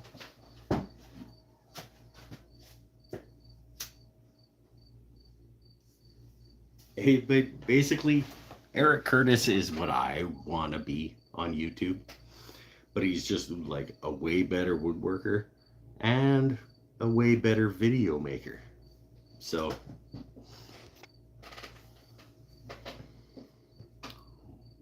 why would he show up at the Crow's Nest? Why not? There's a local guitar shop near me that is catered to where you have Billy Gibbons and drummer from Styx.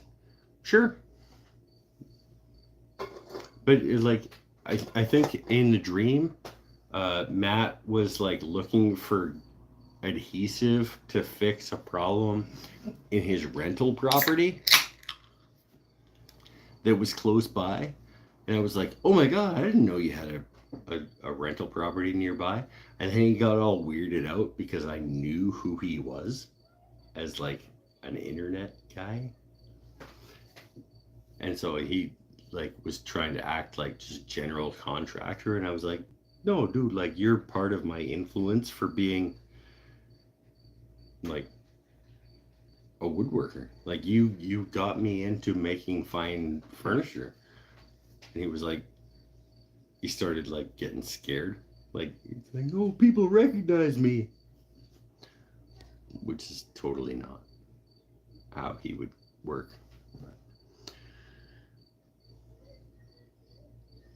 I want to be Paul Sellers, but I don't have the talent. Yeah, I want to be Eric Curtis.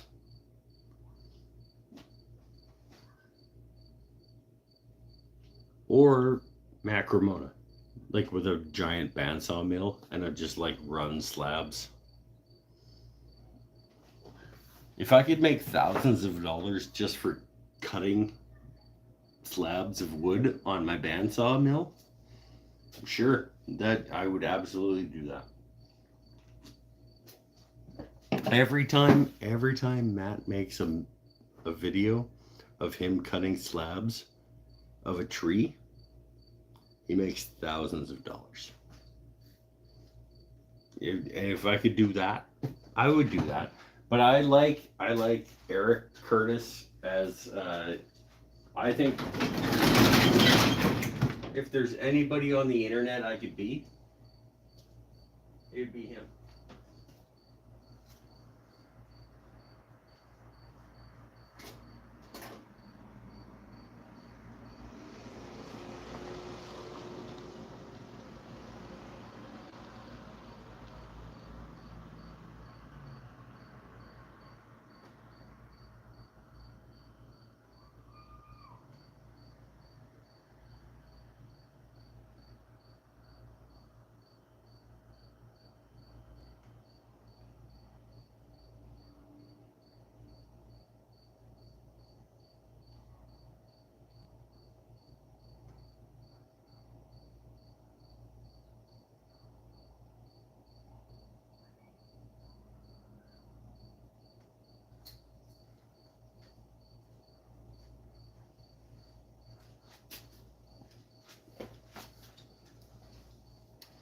I also think it's hilarious and awesome how the executive editor of Woodworking Magazine uh, found a career because he was the only person who was capable of doing the job when they were looking for that person. And that's awesome. It's a lot of life is falling into the right spot at the right time with the right people. Like Mike Pekovich is only the executive editor of Fine Work magazine because he happened to be the only qualified candidate for the job they were looking for in 1947. I'm exaggerating, but he was the only one who could do the job when he was hired to do the job. And now he's in charge of, and he's developed over the years. He's like,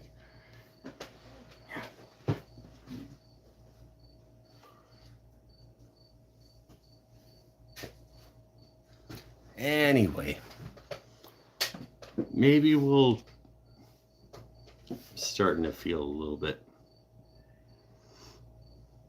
Where'd he go? Smoke and pee. I did go smoke and pee. I'm still smoking, but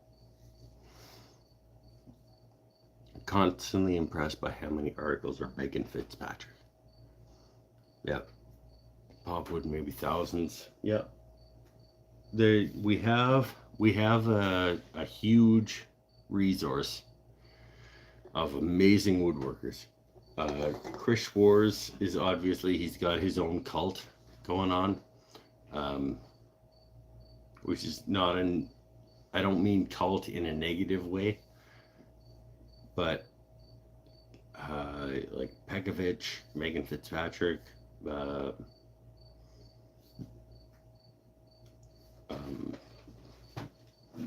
Tim Coleman.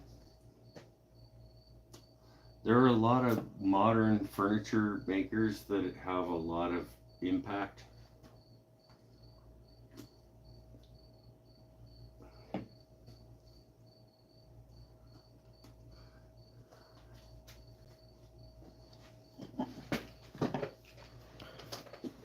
I mean, it depends on what you want to do. We're gonna all develop our own styles of making furniture. I'm developing some kind of weird, fucking curvy lift seat, like lifted, like floating top things that I'm slowly developing over my coffee tables and the even the shop stool is gonna have some kind of weird thing that I'm slowly finding in my own style, and that's great. I'm learning from other makers that have, like Chris Bexford, and it's like the epitome of finding beauty in a past style and re-envisioning that for a modern take. These are wonderful, wonderful things.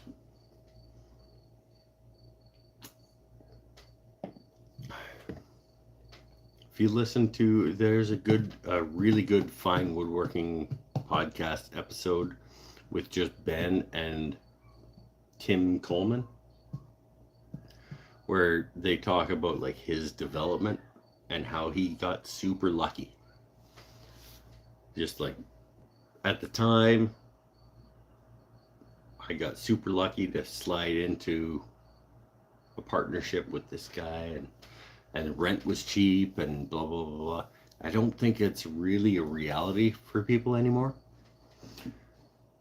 and it's going to be harder and harder for people to make custom furniture and find their own voice these days than it was back in the early 80s for him, I guess. it doesn't mean you can't stop trying. You can't just like keep doing whatever you love. Like I'm gonna love this piece of furniture when I'm done. It's gonna be my own personal design of a piece of furniture. And maybe it's shit, but I'm gonna put the time into making it. And if it's shit, I'll move on to something else. Like this is the start of the shop stool from 2 years ago.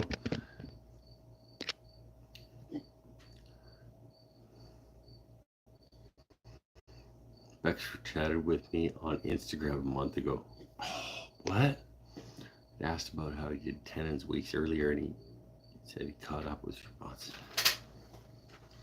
Yeah, is that awesome when like you can talk to these like idols of yours in terms of like the first time I like got a response on Instagram from like Vic Tesselin, I was like, oh my god, like we're friends now. Or maybe not Vic Tesselin, but I talked with Mike at one point, Mike Pekovich. I'm like, I own your book. Holy shit, you talk to me?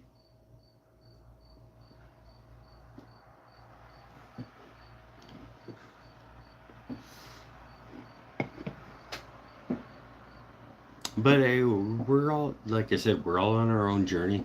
And like, I could send a picture of this to Vic and say, like, how would you approach this from here? And I'm sure he'd be all over it. He'd be like, oh, okay, so now, like, now that those are nicely secured through here, like, maybe yeah, like you've made some good decisions here, and like we could talk it out.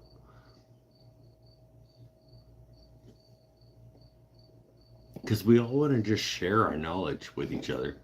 We just want to make the world a better place in terms of furniture and like creating things and putting things into the world that didn't exist before.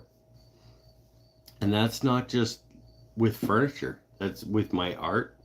And I'm probably next year, one of my goals is probably resolution is probably going to be about like making a gallery show of some kind. But in any case, like, just left a comment about round tenon. He's a tenon cutter with block wood farming corner of drill press. Right? Like, and you can hit these guys up that are more than happy to share with you how they do it. Like, that's the whole point. They're not like, oh no, this is how I do it. I'm never gonna tell anybody. There have been some of those people. I'm not gonna say who, but there have been furniture makers that have been unwilling to share their processes, um, because they, for some reason, don't want that to live on, or actually, they make it live on through a corporate entity. And now we can mass produce these pieces of furniture in and put his name on them. You can do that. I would absolutely, if I had a name as a furniture does it, if I had a name as a furniture designer and I was about to die, I would in no way create a corporation that could then continue to make money off my name. Just saying.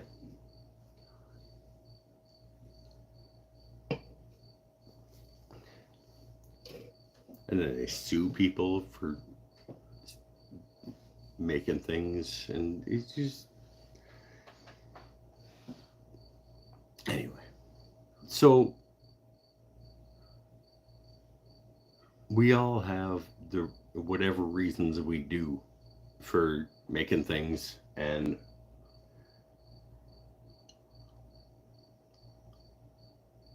I'd be interested to do an interview show. I kind of miss interviewing people, to be honest, about and having conversations with people about like why it is they do what they do. And like that was probably the only thing I miss about being in journalism is talking to people who are enthusiastic about what they do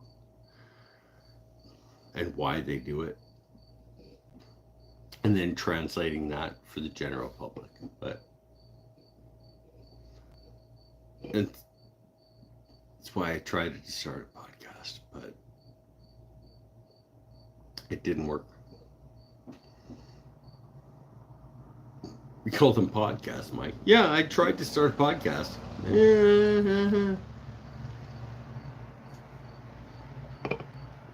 I just didn't get enough interest. I didn't get enough interest from people who wanted to be part of it. It fell apart after like 6 episodes. It was in like early 2020, 2021. I don't know. 6 episodes of the Mike's Wooden Things and Stuff podcast. I would like to get back into doing interview shows with people, even if it's just a periodic thing and not a regular thing. And we can talk about whatever and just, like, celebrate making things.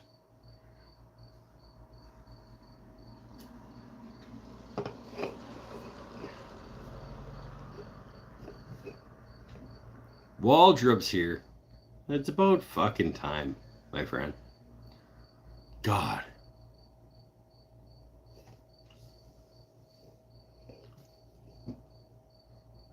He was busy cutting out a Telecaster body.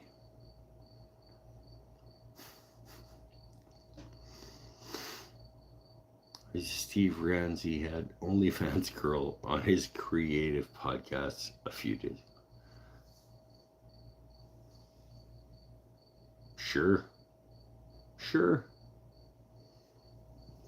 Why don't you just go interview people as part of your Mike's Wooden Things and Stuff show? That way you're not spreading your effort all over the place, too many formats. Well, that's exactly what it ends up being. Like, if I'm trying to make things, that's exactly what it ends up doing. I'm spreading myself too thin. Like, I can do an interview show, or I can do a maker show, or I can do music, or I can do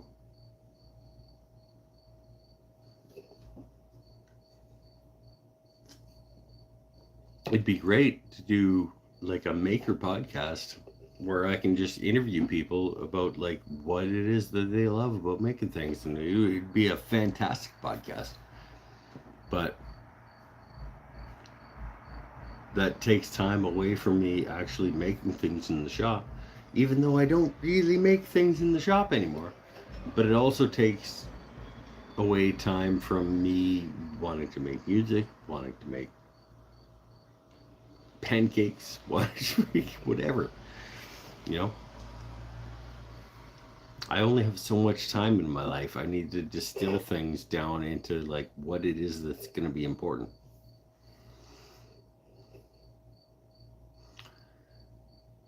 Put the sound down low. They just pour all that into one big bucket and watch it fill up so much faster. Yeah, that's not helpful. Jesus, that's like the worst. That's the least helpful thing you could have said, Mike. Did I see a shop stool in the making? You're goddamn right. This is the shop stool in the making. All these are getting curves cut into them, and I gotta there's a design in like the footrest. It's a floating. Yeah, there's lots of things. It's not that far away, but it's also really far away from getting to the point of where it needs to be. Buying a Beaver above ground swimming pool to make a review video. You can probably get them to send them to you for free to make a review video. I assume that if you asked Beaver to send you something for free for a video, they'd be like, sure, have this shit. It's garbage, so like we might as well just throw it in a dumpster. You can review it and then get people to buy it from us. That'd be great.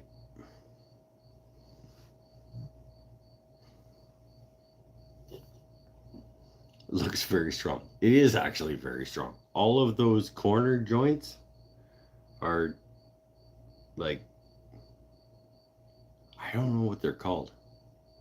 They're full depth tenons that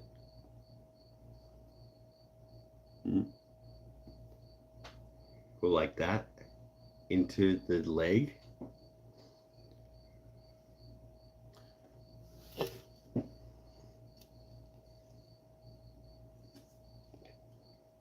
It's gonna be a fucking rad shop stool. It only took me like 3 years to do, but it is actually an absolutely welcome. You are welcome. Yeah. Be better at drumming.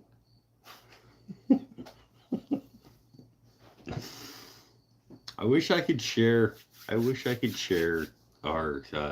band practices with you guys. I'll tell you what, I'm gonna put some of our band jams at patreon.com/wooden things and stuff, if that's okay with my friend Mike. I think if people are willing to pay me money for what I do, like, Mike, is it okay that I'll give you $1 for putting those up there? I think the audio recordings are not great. Like I do them on my old journalism recorder, and I just put it down on the counter and then we play. But some of them are pretty good. And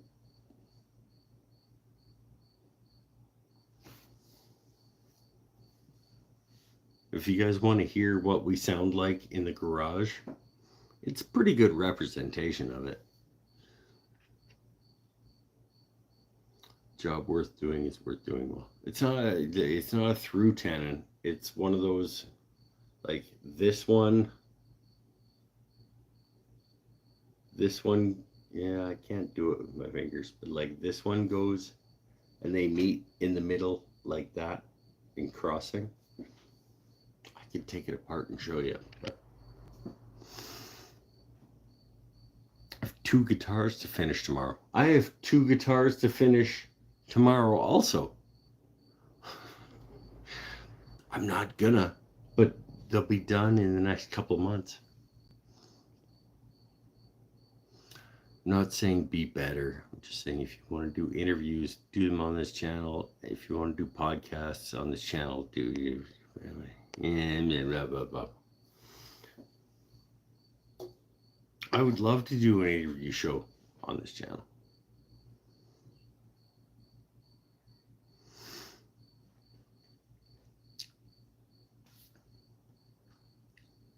Telecasters. Yeah, Telecasters. Paul and his motherfucking Telecasters. We're a little bit terrible. I agree. Offset but touching the inside of the leg. No, it's like, just fucking draw it for you. Like,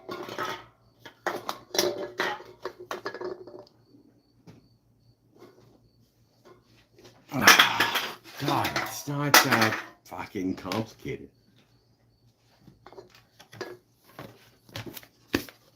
I got boats.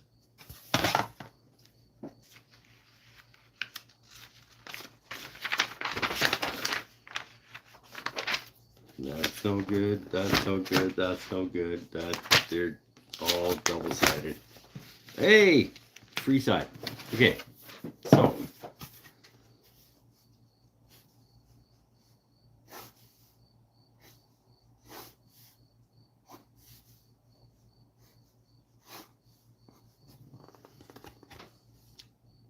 so we have the leg of a thing. We have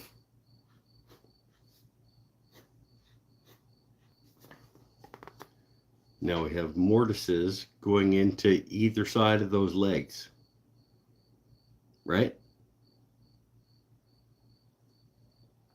So now we have rails going into those mortises on this leg.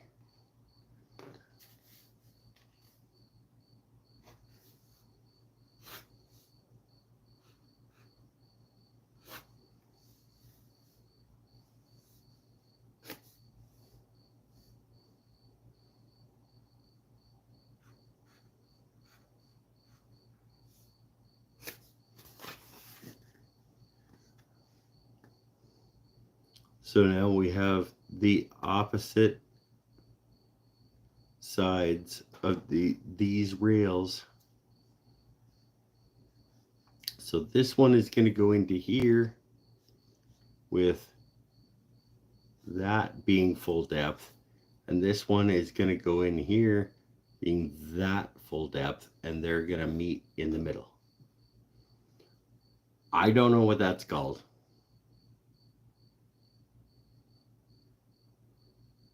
Where's your vanishing point, Mike? Eat shit, my friend. Come on. Like, that's pretty good explanation.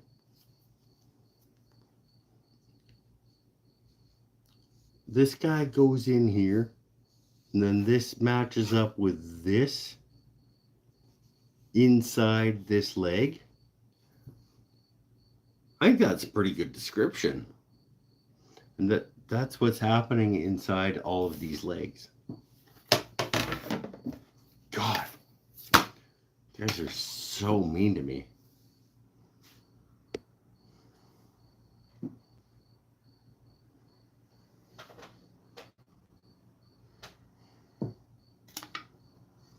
I finished my Smithwicks.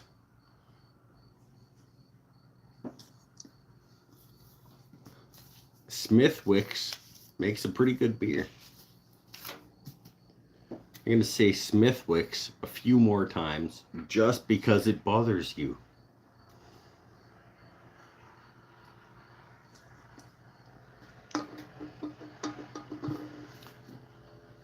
Oh, so they connect with a half stub tenon.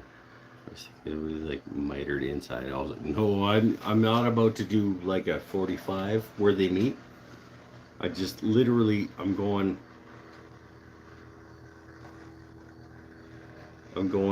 like this inside the leg. So this mortise is a stub tenon and a full tenon, and this one is a stub tenon and a full tenon, and they're meeting inside the leg.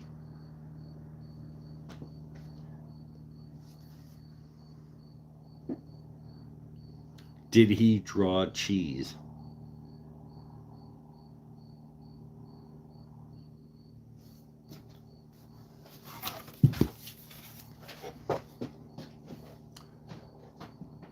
Mikey B wants me to draw cheese. Okay, so in terms of a good cheese, we got a wheel, right?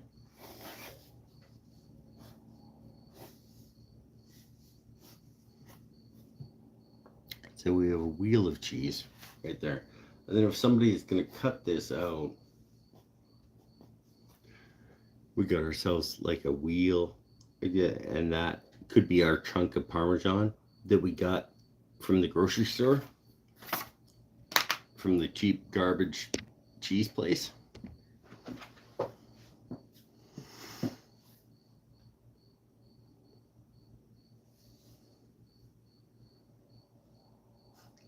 Call it whatever you want, Mike. I know. I know. We can all call it whatever we want. We're having a good time. We're all friends. I almost didn't do the show, but I would have missed you guys. So if I had to give it a name, I would call that a cross tenon joint. I think it's like a half. I don't know. I don't know what it's called.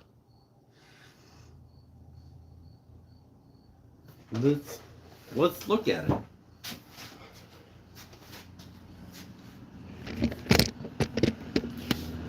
I mean, let's have a look.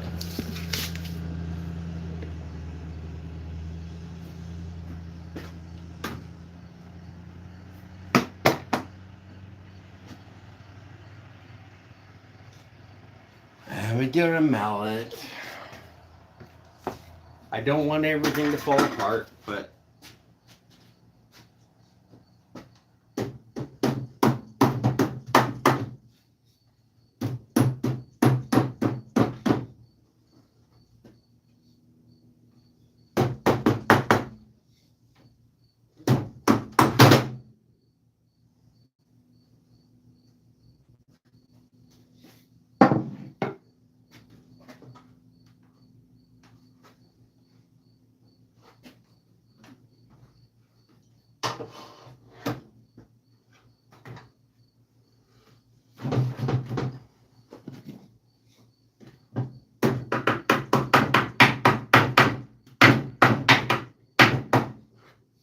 that's pretty good joints.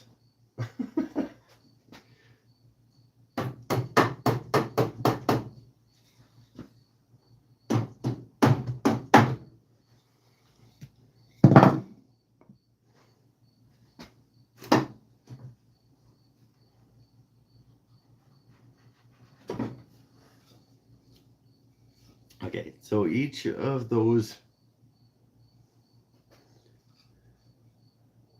we have a stub and a full on either side that goes into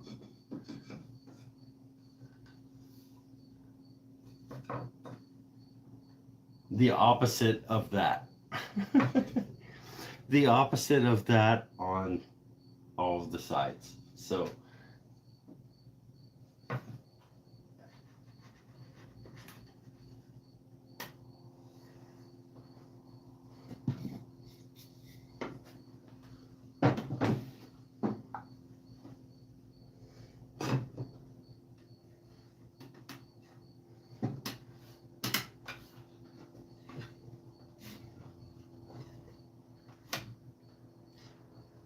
same with this guy down here, same joint.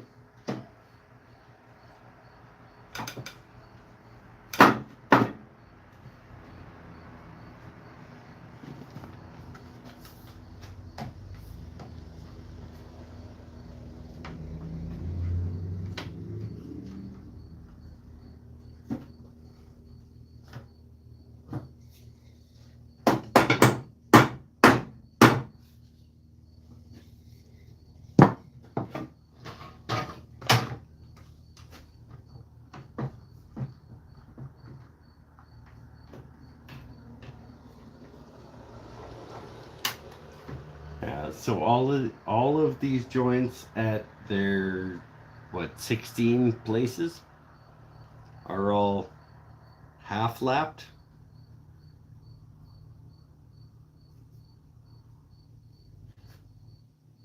Inside these legs. I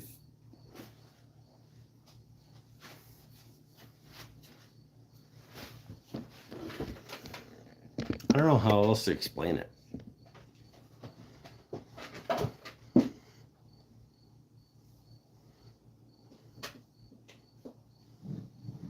Let's call them half lap blind cross tenon joint. Sure. It's a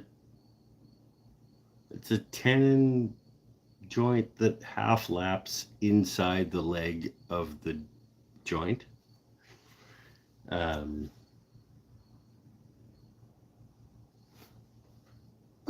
It doesn't matter what it's called. It's all nonsense anyway with these, like, whatever it's called. It's really, really strong. The way that those things come together on the inside of that leg is going to be really, really strong. Because the problem with chairs and stools and things in general is all that racking action. So my idea was that I could create really, really strong joints at all those points, so that would maybe not have to deal with that later. Well, we'll see. Stub tenon. Yeah, it's like a stub through tenon half lap thing.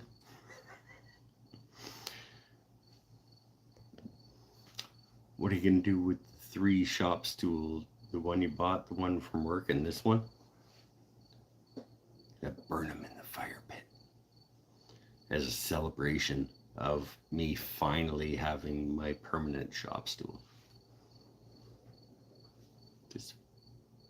Because fuck all you guys.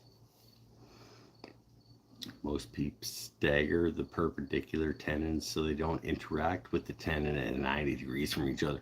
Yeah, no, that would have been a better decision, for sure. I would say absolutely. If you just like lower that rail so that it doesn't interact, then you don't have to worry about it. Yep. It would have been a better decision. But I was building the stool as an accessory. It was the Unity coffee table.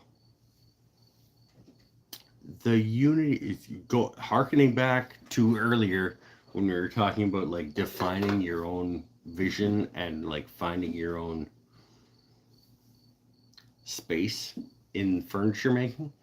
The Unity coffee table is probably going to be the base from which I start my furniture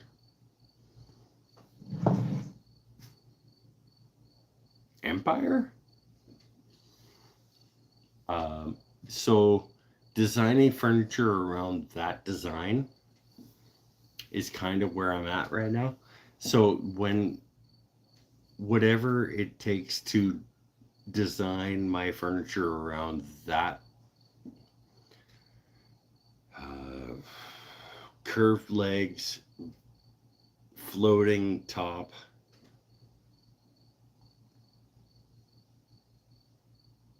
mortise and tenon joinery in a piece of furniture is kind of where I am right now in my design sensibility. So we can't just lower the rails so that they don't interact with each other, because it's not part of the design. Absolutely would have been, or with a domino. Oh, you fucking kidding me? I'll just crush these out with a domino. Bip, bip, bip. It's only $1,500. Whatever. Just pop, pop, pop. And it all goes together. Slap a seat on it, and away it goes. Have a good time if that's what you want to do with your furniture design and your business in furniture making. That's I no qualms about that. Like, if you want to just crush out furniture with a domino, I do kind of want to do both. I want to crush out furniture, but I also want to do like healthy design aspects.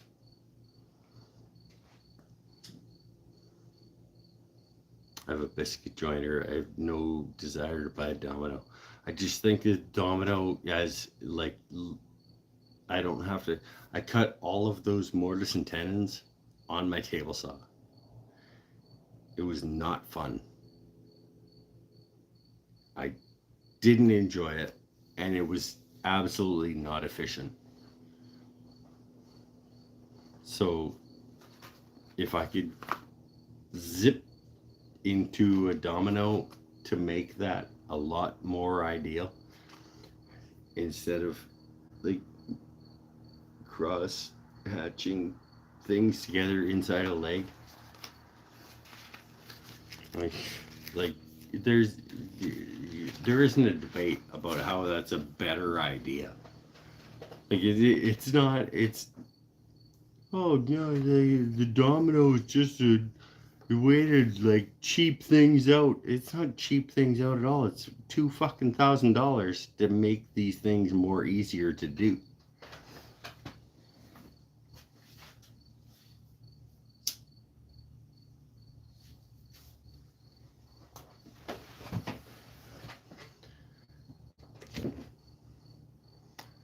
Make an unending number of decisions out of stubbornness.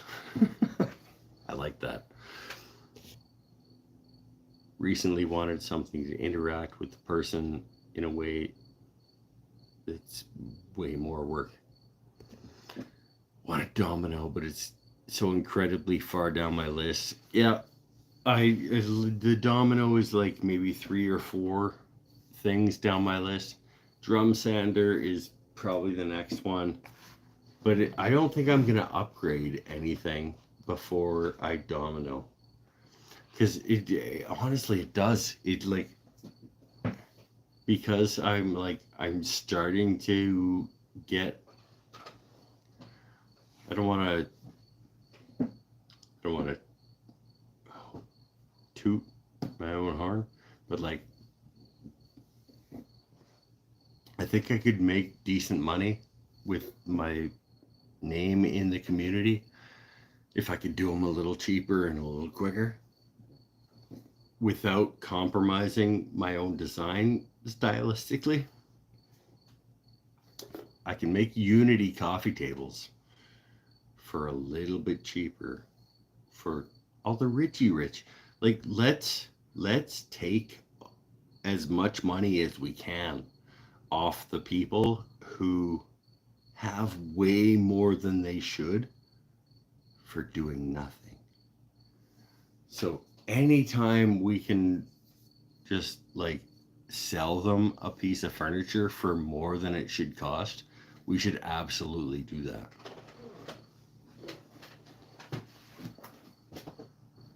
I'm hoping none of them are watching this, but like if you're worth $20 million,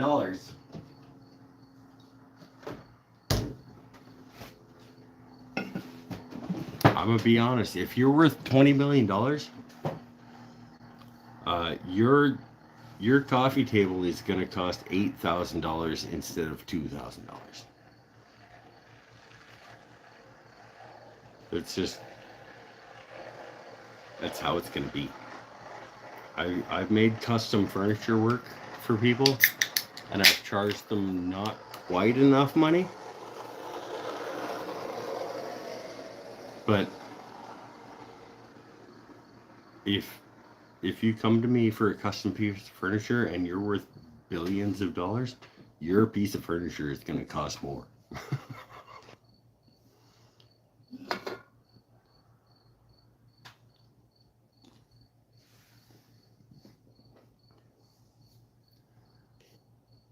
Trend makes a mortise and tenon jig that cuts both in one pass with plunge router. Sweet. Should name your furniture 090 Broad Street and Mailman. Yeah, exactly. Like what I should call it is like, I should call it community or something. I should just get in. I like get a deal with the idiots that work at those companies and be like, "Do you want a $7,000 coffee table? I got you." And just like go in with like enthusiasm. Be like, that fucking building right there needs a $7,000 coffee table. I got you. And then just sign up. You're right. Yeah, just gotta be more aggressive with you can't wait for people to come to you for the work, because they're gonna order one from New York or whatever. Hey, you're right. Like Broad Street is just gonna order a coffee table from New York, and they're gonna pay the shipping and shit on it. I should go talk to them and be like, I will make this locally. It's gonna kick ass, and I will charge you only $4,000 for the coffee table. And they'll be like, oh shit, damn, that's rad.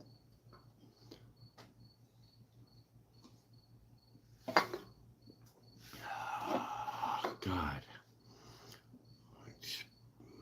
I hate that. I hate that so much. But I mean, we all have to live inside and eat food. So it's almost 11 here. All right, later, Paul. Thanks for coming by, my friend. I do have some advice that I'm going to ask of you in a couple weeks to put a neck on a Telecaster body. But good to see you, my friend.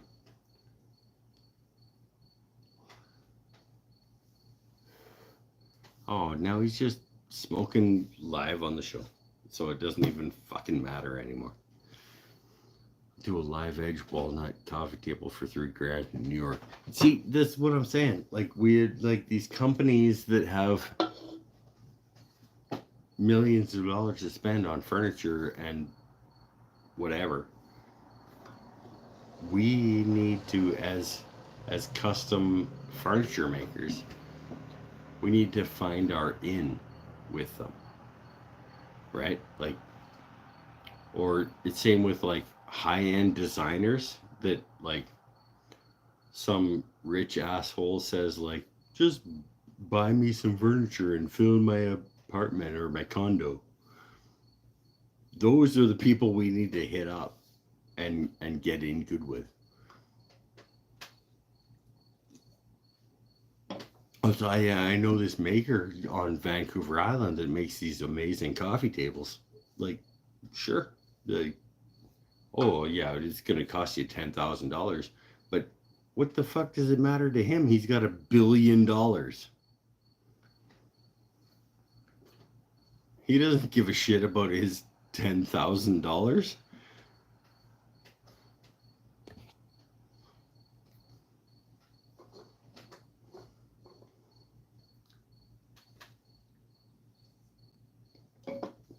And it's about like communicating that idea of like the quality of your work to somebody who gets it, to somebody who gets it, to somebody. Like Robert De Niro wants to buy a new coffee table, and he's heard about this new guy who makes these interesting coffee tables or something. Like that's what I mean about like part of it is luck. Like a huge part of it is luck.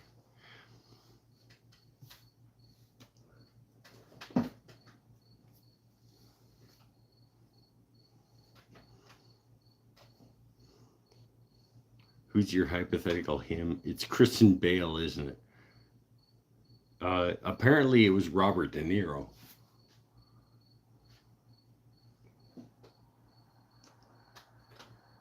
But I've heard good things about the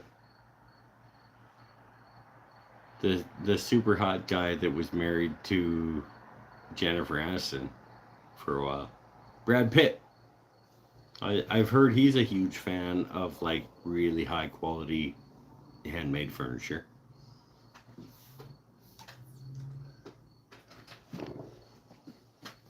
But whatever. Like I think Mikey B. I think you're right. I think I need to talk to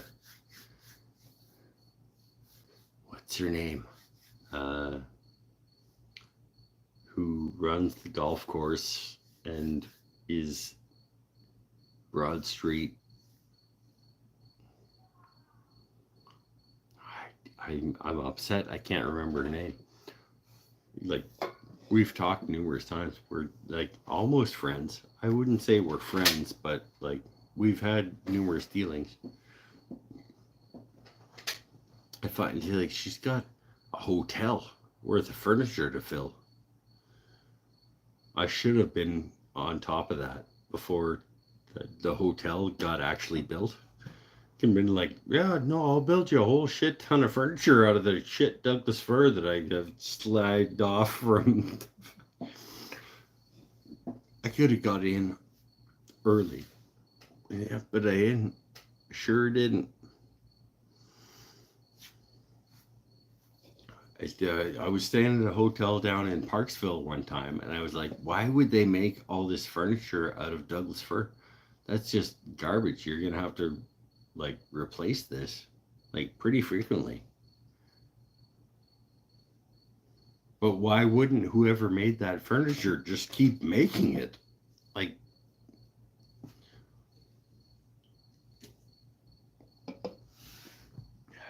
it's not Christine something.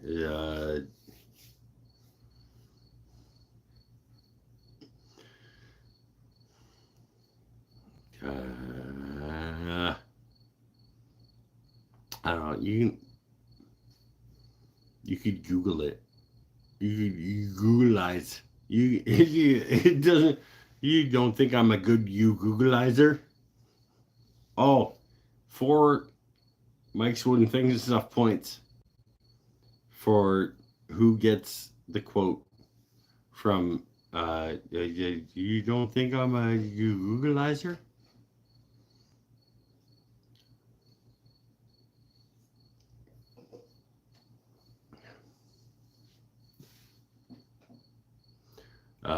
But yeah, the girl who, general manager of the golf course,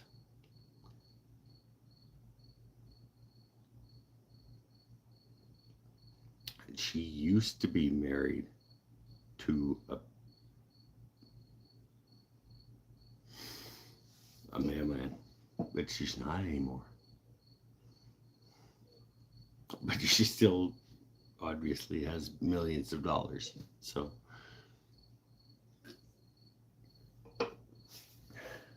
she wants lots of tables and things, and maybe the D.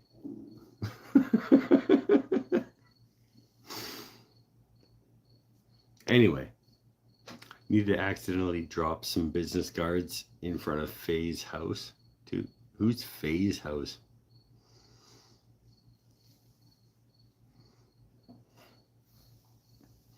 You work at a place where I should get some furniture into the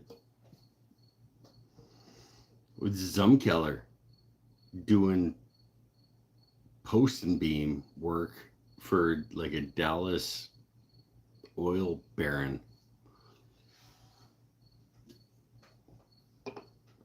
I should get in on some of his furniture.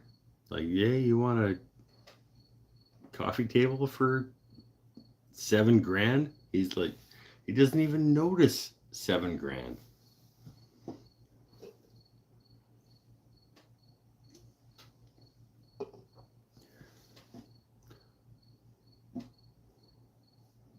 That's where you want to be in terms of like a furniture maker. You want to find the people who have no idea what money's worth because they just have so much. Just like here, have a couple $1,000, and they're like They pay like $400 for a cup of coffee. Because they just like it doesn't matter to them because they have so much money. They just pay it.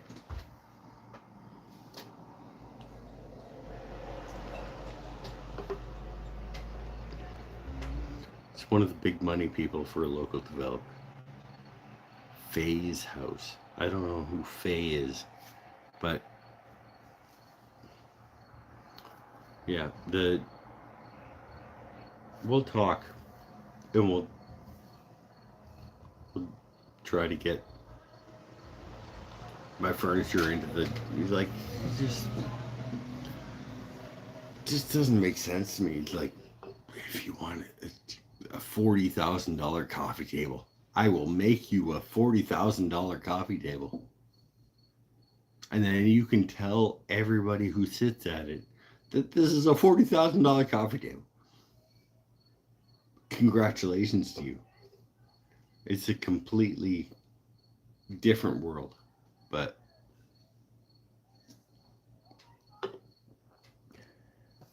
get me some cards and I'll accidentally scatter. I'll get you some cards. Are you going to come help me with my yard next week?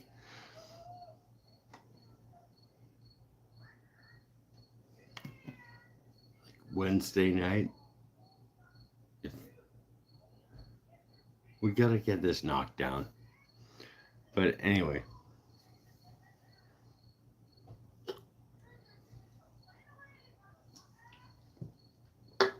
You can find out who the person is that I want to target, because she like when I was back in journalism, you can Google Campbell River Mirror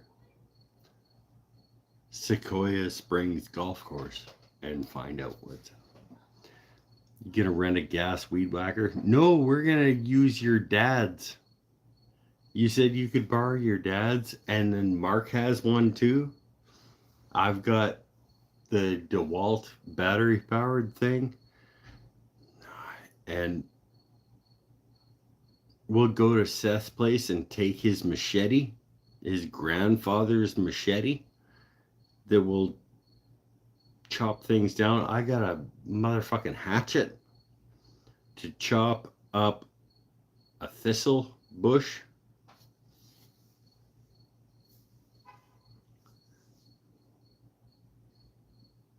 We get it done.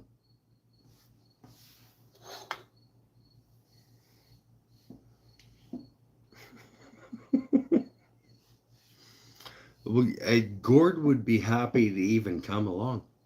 He's like, you and Gord could come and do it together. We can do it as generational. Taken care of.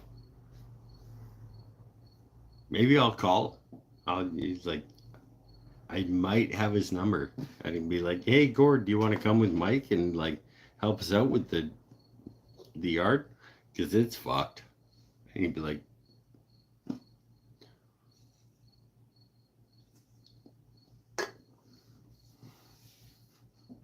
oh my God. Chris Pinnell.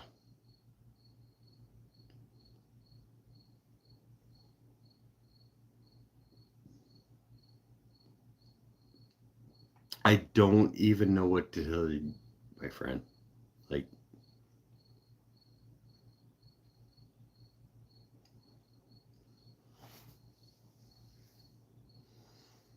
I was trying to convince people that you weren't gone. People were telling me like, where is Pinnell? Where, like, do you not have Pinnell anymore? And I tried to explain to them that like we're still friends, but he's busy. So but I'll be honest, I was worried about the same. So Did I miss the woodworking? Yes, you absolutely missed the woodworking. We did a lot of woodworking. I now have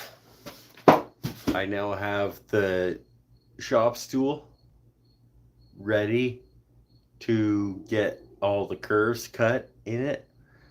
I have met a couple of guitars that are ready to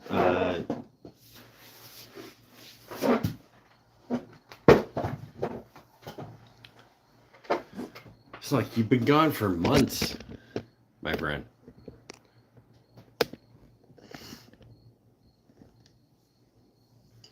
You've missed the woodworking, but I still love you.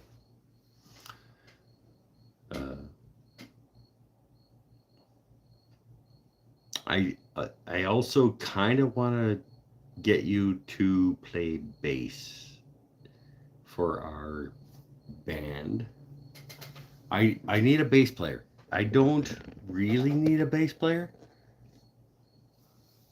because I can record the sessions and then play bass over it. But you're gonna be better than me as a bass player. So I don't know. I ask Mike. Mike's still here. Mikey B, are you okay with having a virtual bass player from Nova Scotia who can play like over the things that we record? I feel like I don't want to. It feels a little icky, but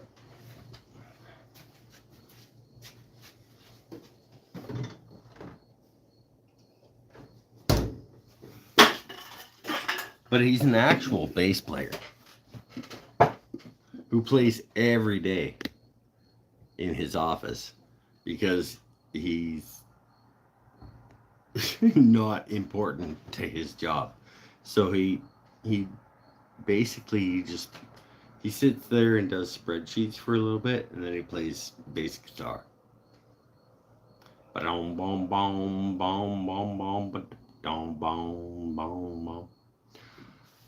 Thought you were a bass player. I would like to be, but I think an actual bass player would be better than just me hearing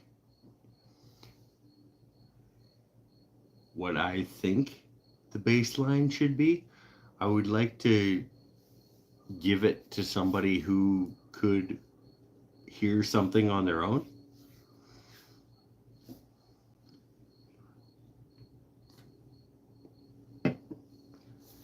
Maybe he sucks and we just fire him. And then I'll play it. Bum bum bum bum bum bum bum bum bum bum bum bum bum bum. I think having an actual bass player would be something of benefit. Can't find a local bassist to play in person. No. There's just like bass player in Campbell River like looking to play. And we don't have room in the garage for a person. So it would be like, hey, do you want to play a bass line over what we've played? Doesn't matter if they're local.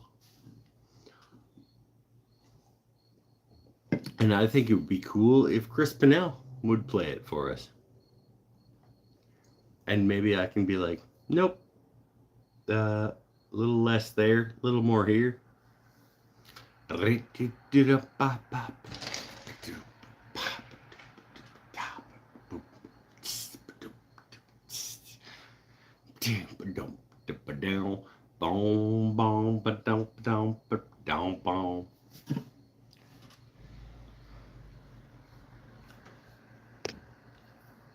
Looking for a bassist flyer on the grocery store. It's not what you play at jam night. No, I play rhythm guitar, asshole. I'm the lead vocalist. Jesus Christ, his mic is just ripping me apart. You make your own goddamn band. If you don't want me anymore, I will happily just play by myself in the garage, assholes. I think Chris Pennell adding a bass line to the songs that we're playing would actually be a pretty cool thing. Hate to go, but I'm tired. Check out the mandolin. All right, later, my friend.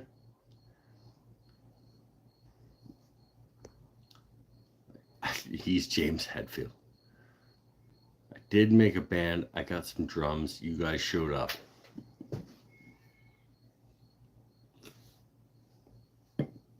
Are you seriously trying to claim that you are responsible for this band?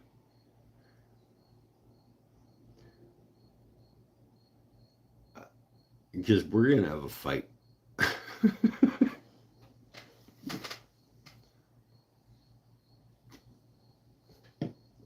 Nobody's wrong. We have come together and found each other as a group of people who I wish I was a better vocalist. I wish Seth would practice a little bit more with his pentatonics. And I think we have an amazing... We need a bass player. Pennell! I was literally thinking about the recordings I make in the garage of the three of us playing. I was thinking about playing a bass line over them and then just dulling it down as though it's in a garage, just so that it has that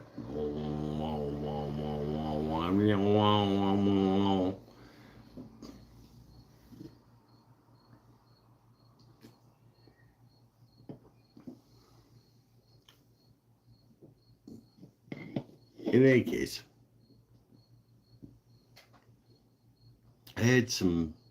we had some pretty good fucking songs this past couple of weeks.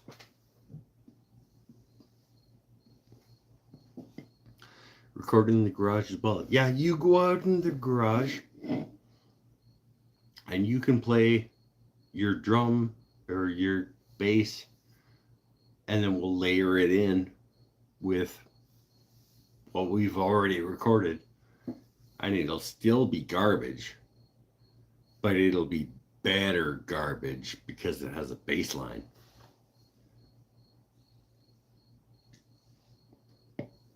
I'll send you some audio and you can play to it. And as long as Seth and Mike are okay with it, you can play to it, and it doesn't matter. It's all in good fun. Like, let's just acknowledge that making music together is a beautiful, beautiful thing.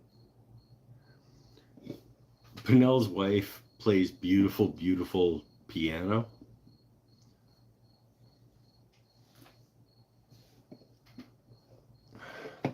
And I have an amazing amount of fun playing with my friends.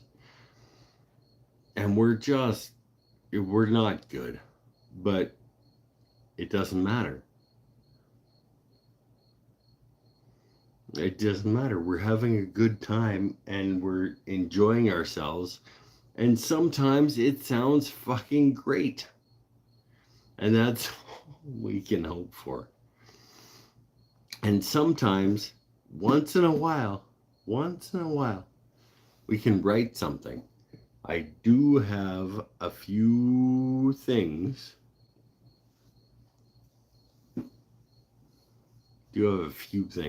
That I would like to create as new things that are being put out into the world. And Mikey B is the drummer for those things.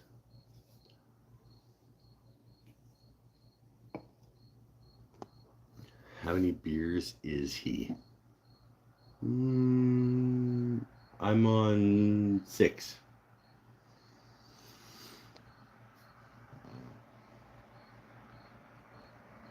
Just don't steal our shit and make money off of this. I will beat him into the fucking ground.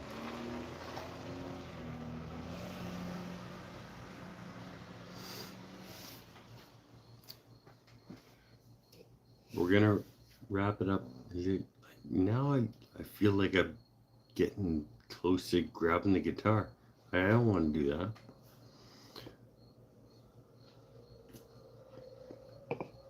We had a damn good jam last week, and it made me start to think that like maybe some of what we're playing has an audience, maybe. I'm not gonna say, like, obviously I don't have a contact with it.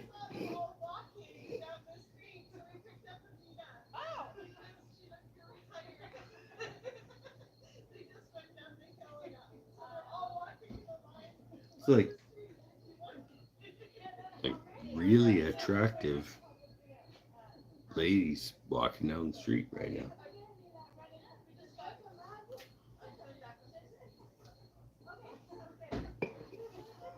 Is it?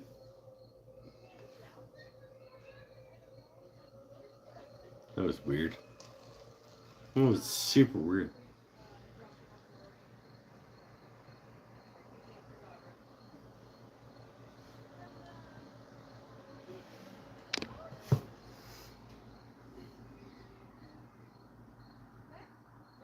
Turn the camera, you bastard. No, it was. That's super weird. Like, I'm just gonna walk out into the driveway and be like, hey, like hot girls out in the driveway.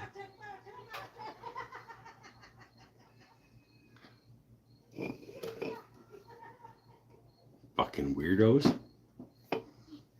It might have been a bachelorette party. They're going off to the bar. We have one bar in town, and it's shit. And also strippers, I think. We literally have no like clubs or bars or anything in town. That's not gonna work out well for them if that's what they were going.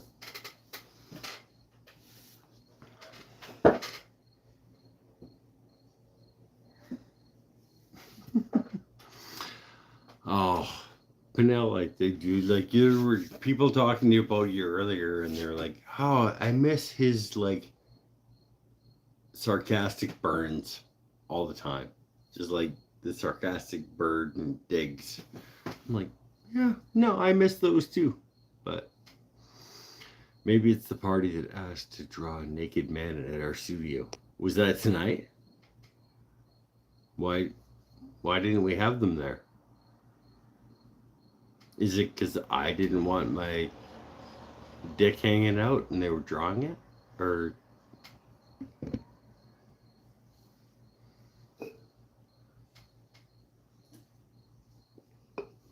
was that supposed to be tonight? And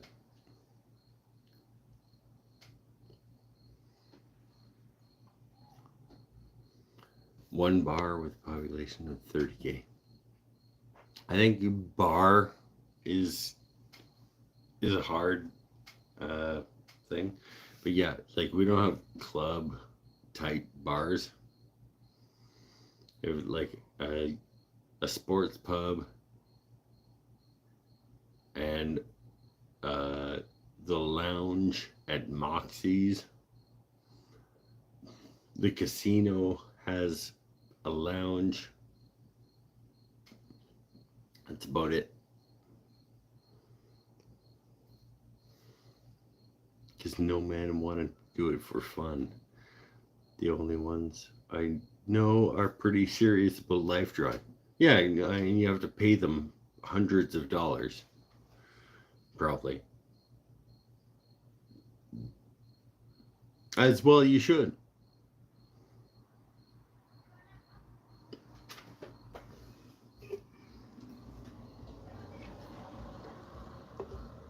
If you want to give me like $200 to stand around naked and have people draw me, like maybe we'll talk.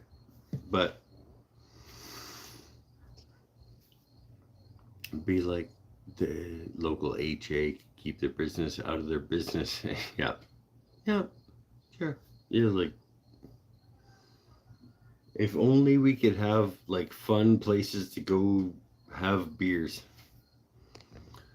These ladies wanted it to be a strip and draw scenario. Then you have to pay hundreds of dollars for a stripper to come do that. My hometown of 5,000 people had like 10 bars. Yeah, but back when you were 20 years ago, that's not how things work anymore. Dude, I'm sure when I was growing up, I was looking forward to going to all the bars when I would finally be old enough to go to all the bars, and the bars started closing and closing and closing and closing.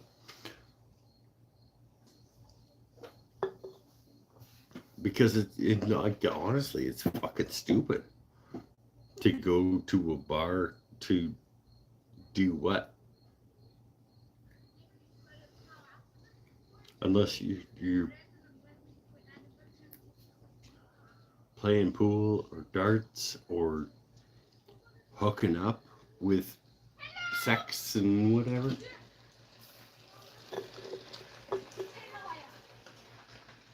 Ah, you stupid idiots.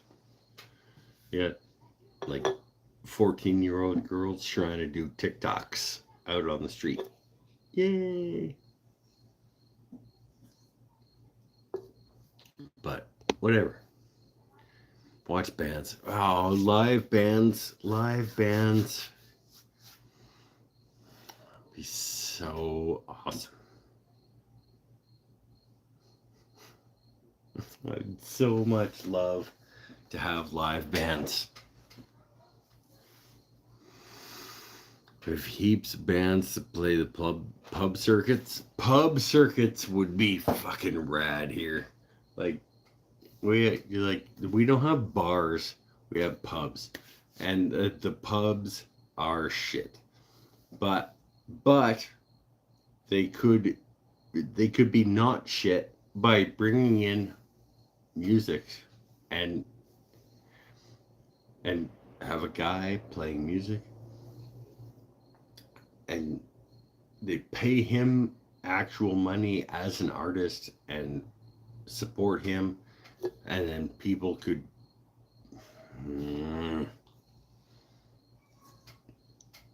I have a big problem with people asking artists to work for free, but it's so great to like have all of those things. God damn.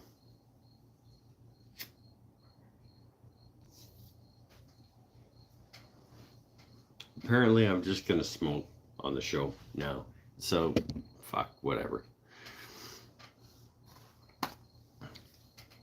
It's great though, because like we have a ton of places where people can get not paid enough to perform and try to like, oh god, like, but it's good for your brand.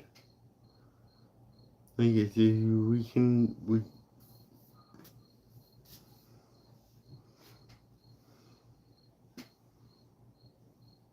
no, because we can do it for publicity. Yay, for publicity.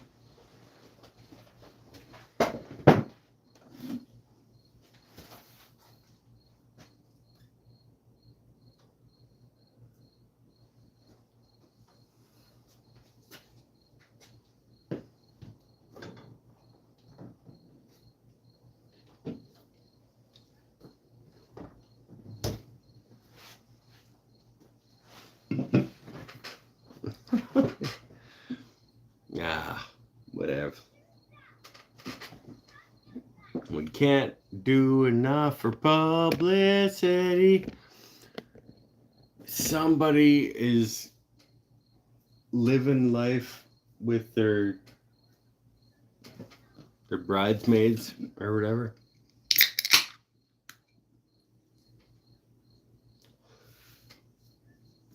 Let me just.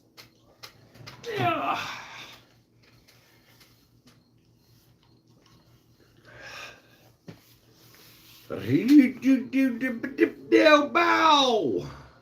Skid up, bop, bop, do.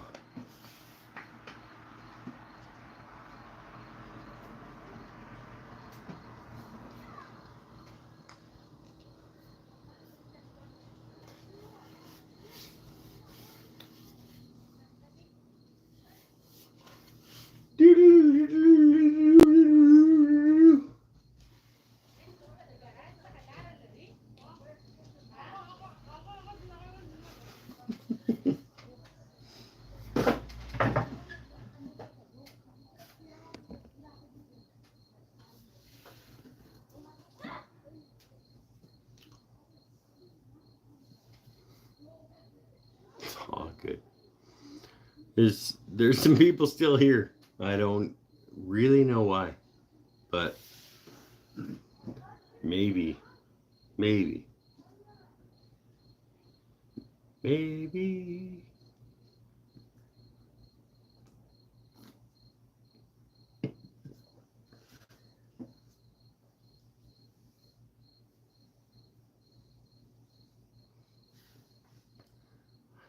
Might do a little bit of a concert, because why not?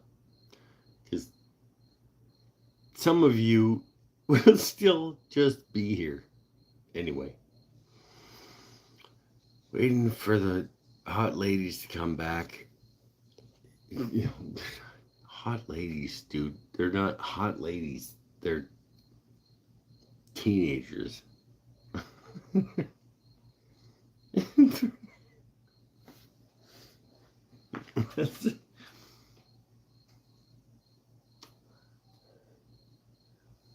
They're like Seth's children type people. Like, we don't.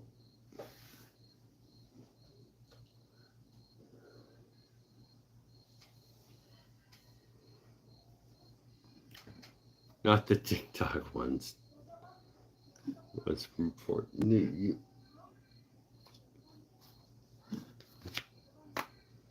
No, there's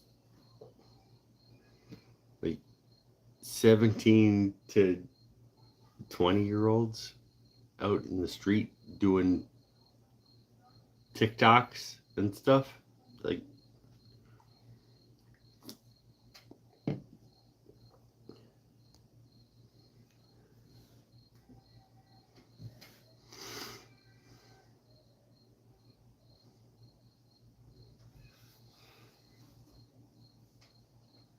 anyway, I'm gonna get a guitar. Because why not? And Eric Habakabaga is absolutely gonna be a fan. Can't be them. We were talking about heading to the bar, yeah. Yeah, well, I don't know. There's a bunch of like bar girls out in the street. They're probably gonna go to the bar. There's one bar in town, and they're probably gonna go there, and they're not gonna ID them on the way in.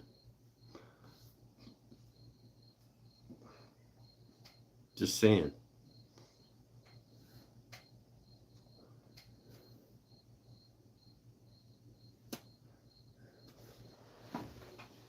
I do kind of miss that life a little bit, like the bar life.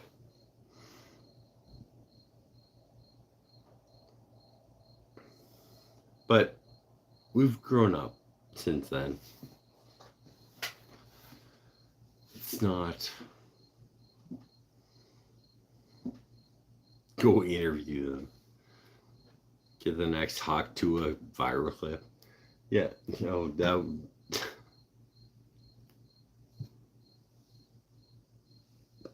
Fuck, you're not wrong. Hey, Jesus Christ, you're not wrong.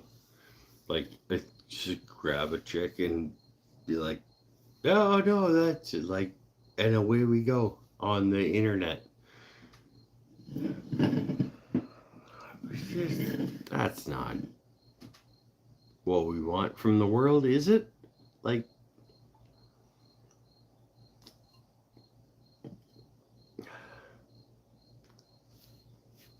sure. God, I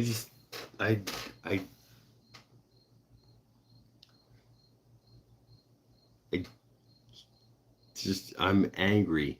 I'm angry about the way that this society has gone in terms of like, what do we care about? This fucking Hawk Tua and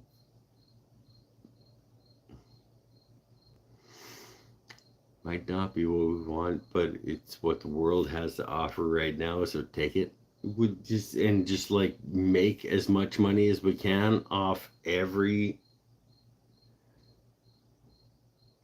aspect of everything that we can possibly just make money off.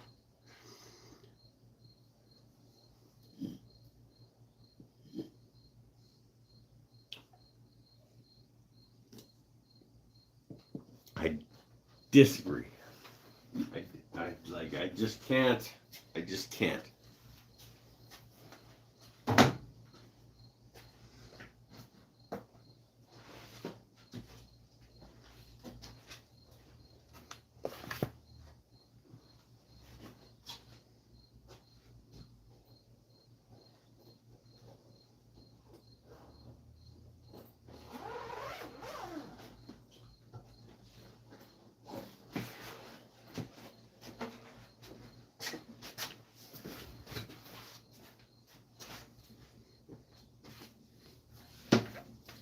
Yeah, everybody going away.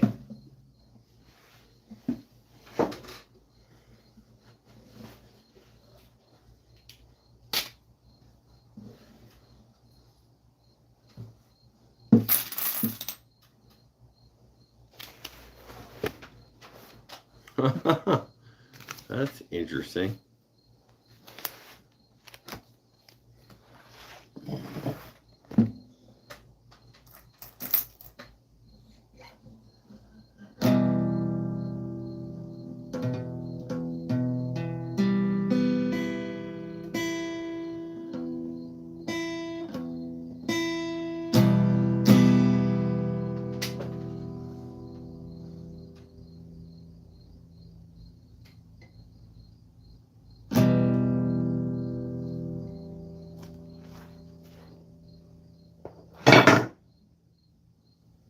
Fuck, who cares? Fuck, who cares?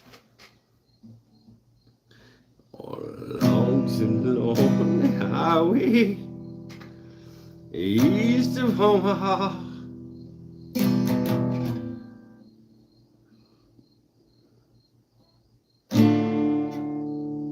These us too.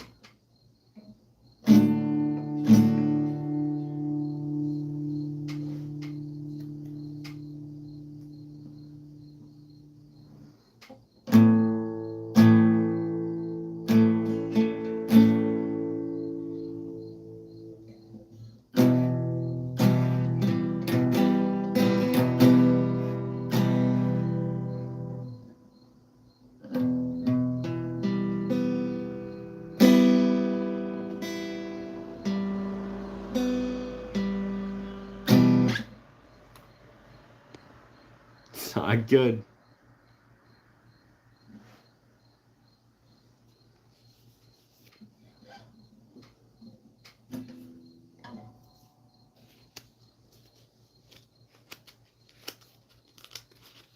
I don't know what to play. but I have a guitar on my shoulder.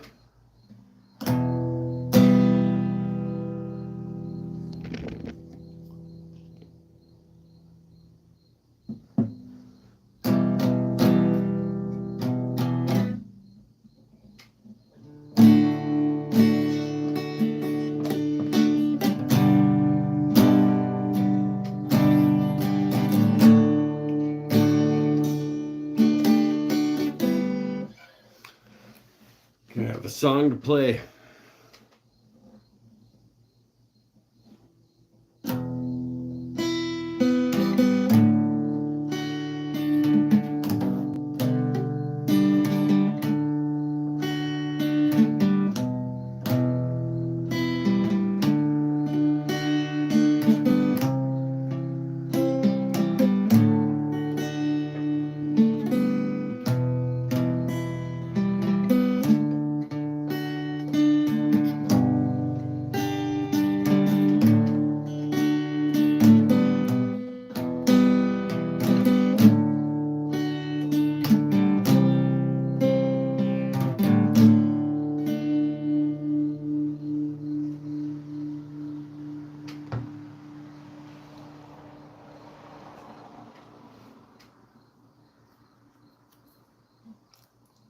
I don't know.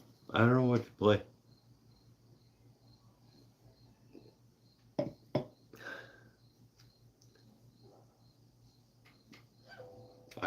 I just don't know what to play. I just want to keep playing, but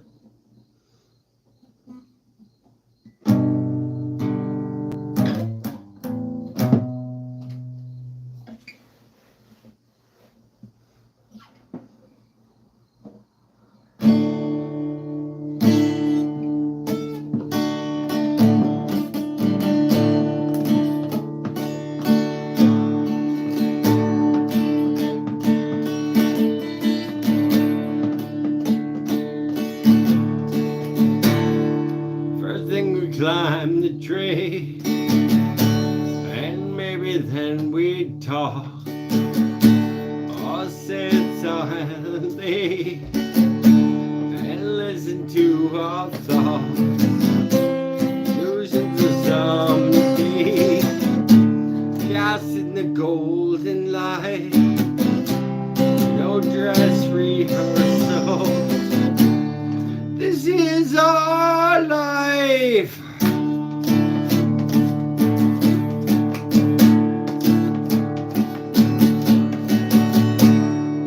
When the hornet stung me in a happy stream with revenge and doubt, and I would smoke them out. You are here by century. You are here by century. You are here by century.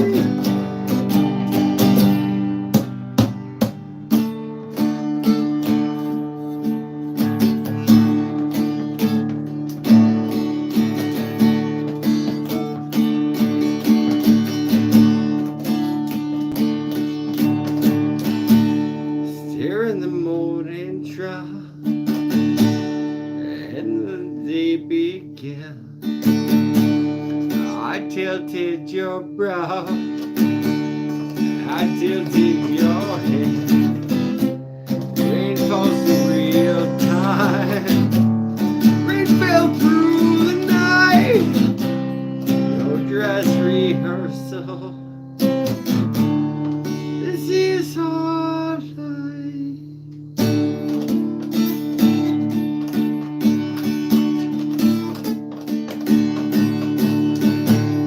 That's when the hornet stung me in a happy stream with revenge and doubt, and I would smoke them out. You are here by century. You are here by century. You are here by century.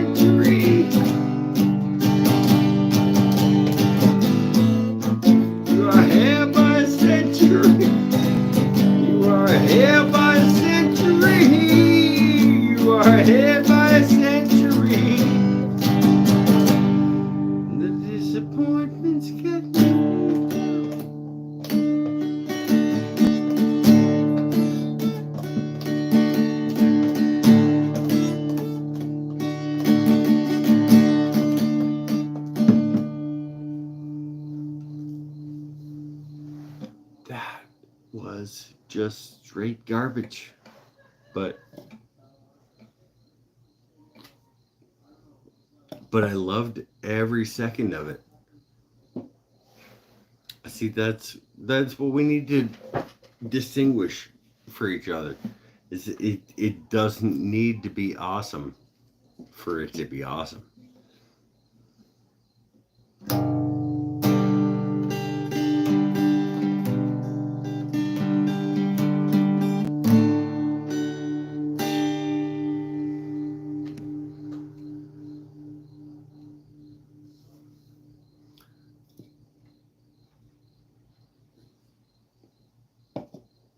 It's like I'm enjoying myself, and that has to be worth something, right?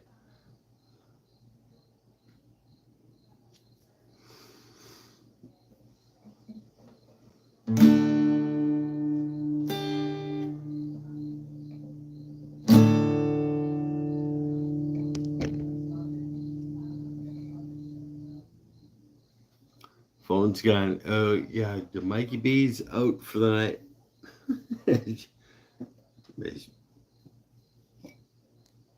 Yeah.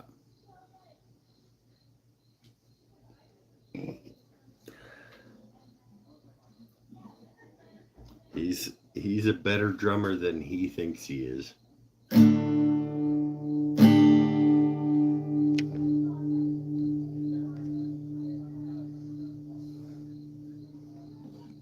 How are you going with Hurt? Okay.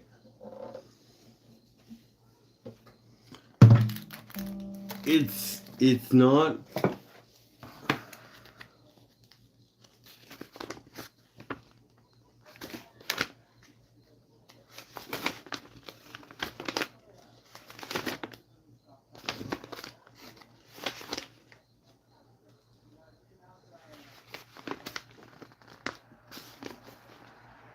She counts only blue cards in the street. She has many questions, like children often do.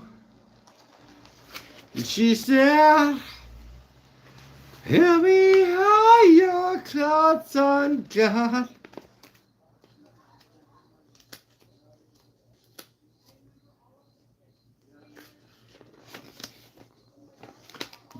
Oh, that's a good song. I'm trying to find her for Eric Kabakabaka. Tell me how your thoughts on God. There's a lot of beautiful 90s bands that had beautiful things to say that I would like to reimagine.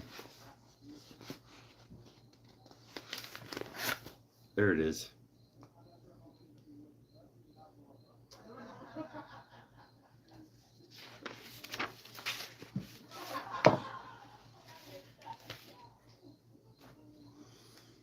All right. Eric Habakabaka wants to see what the current state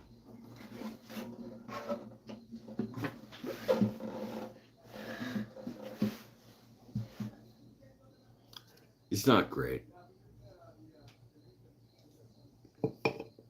I have a drummer who nails this. Maybe I'll send you the recording from the garage to show you what it actually sounds like with a drummer and a lead guitar. Hey, you shut the fuck up. Okay.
I've too much distraction happening.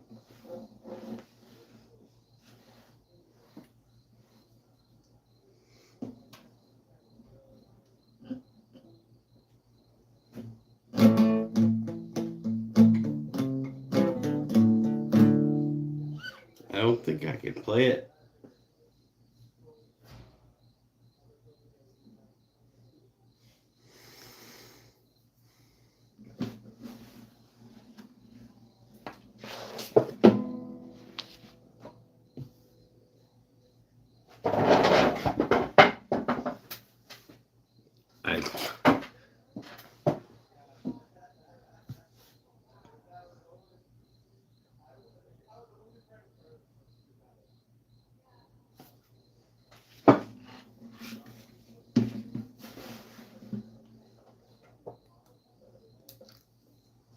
I just can't. It's like mainly it's from I can't grip the.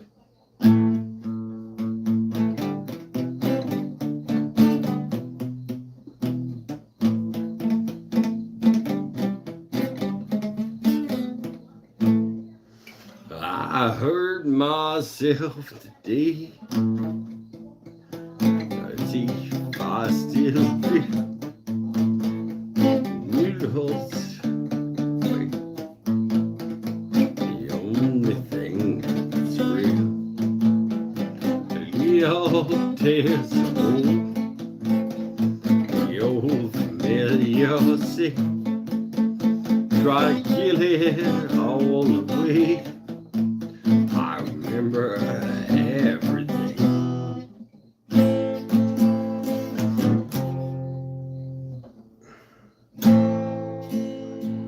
What if I become?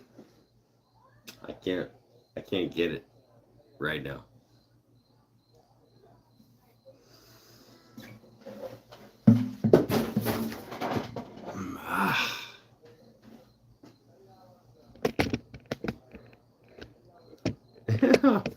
Oh hell.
I'm just tuning my guitar.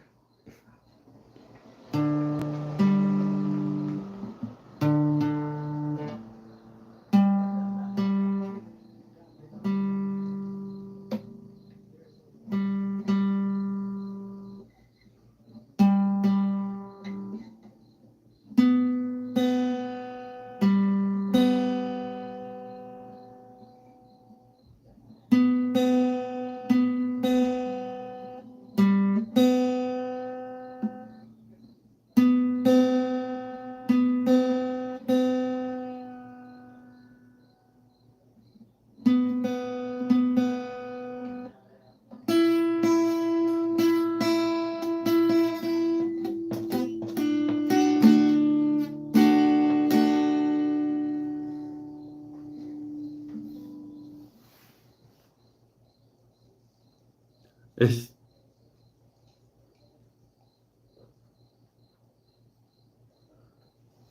there's parties happening out on the street. I have no interest in any of those.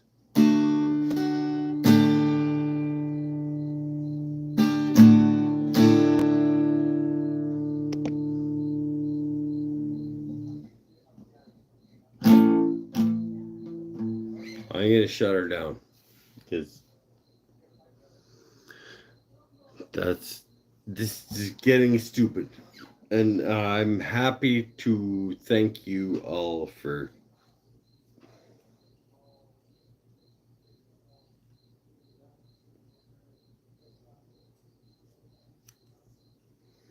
I'm gonna probably keep playing in my garage for tonight, but let's let her down for the live show. Say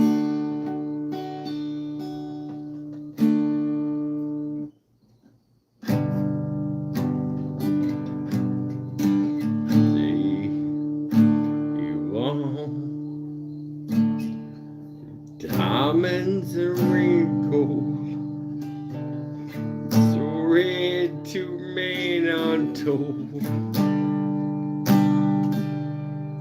And all those promises we make, from the cradle to the grave, when all I want is you.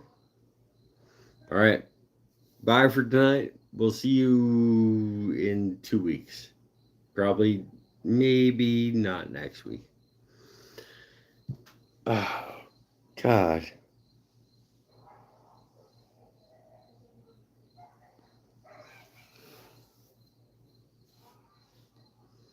I'm just a fucking mess, you guys. Honestly.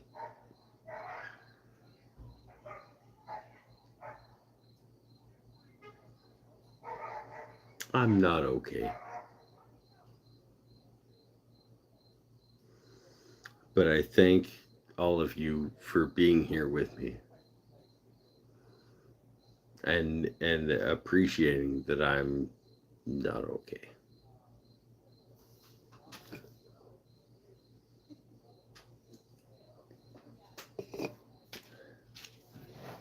We'll see you next week.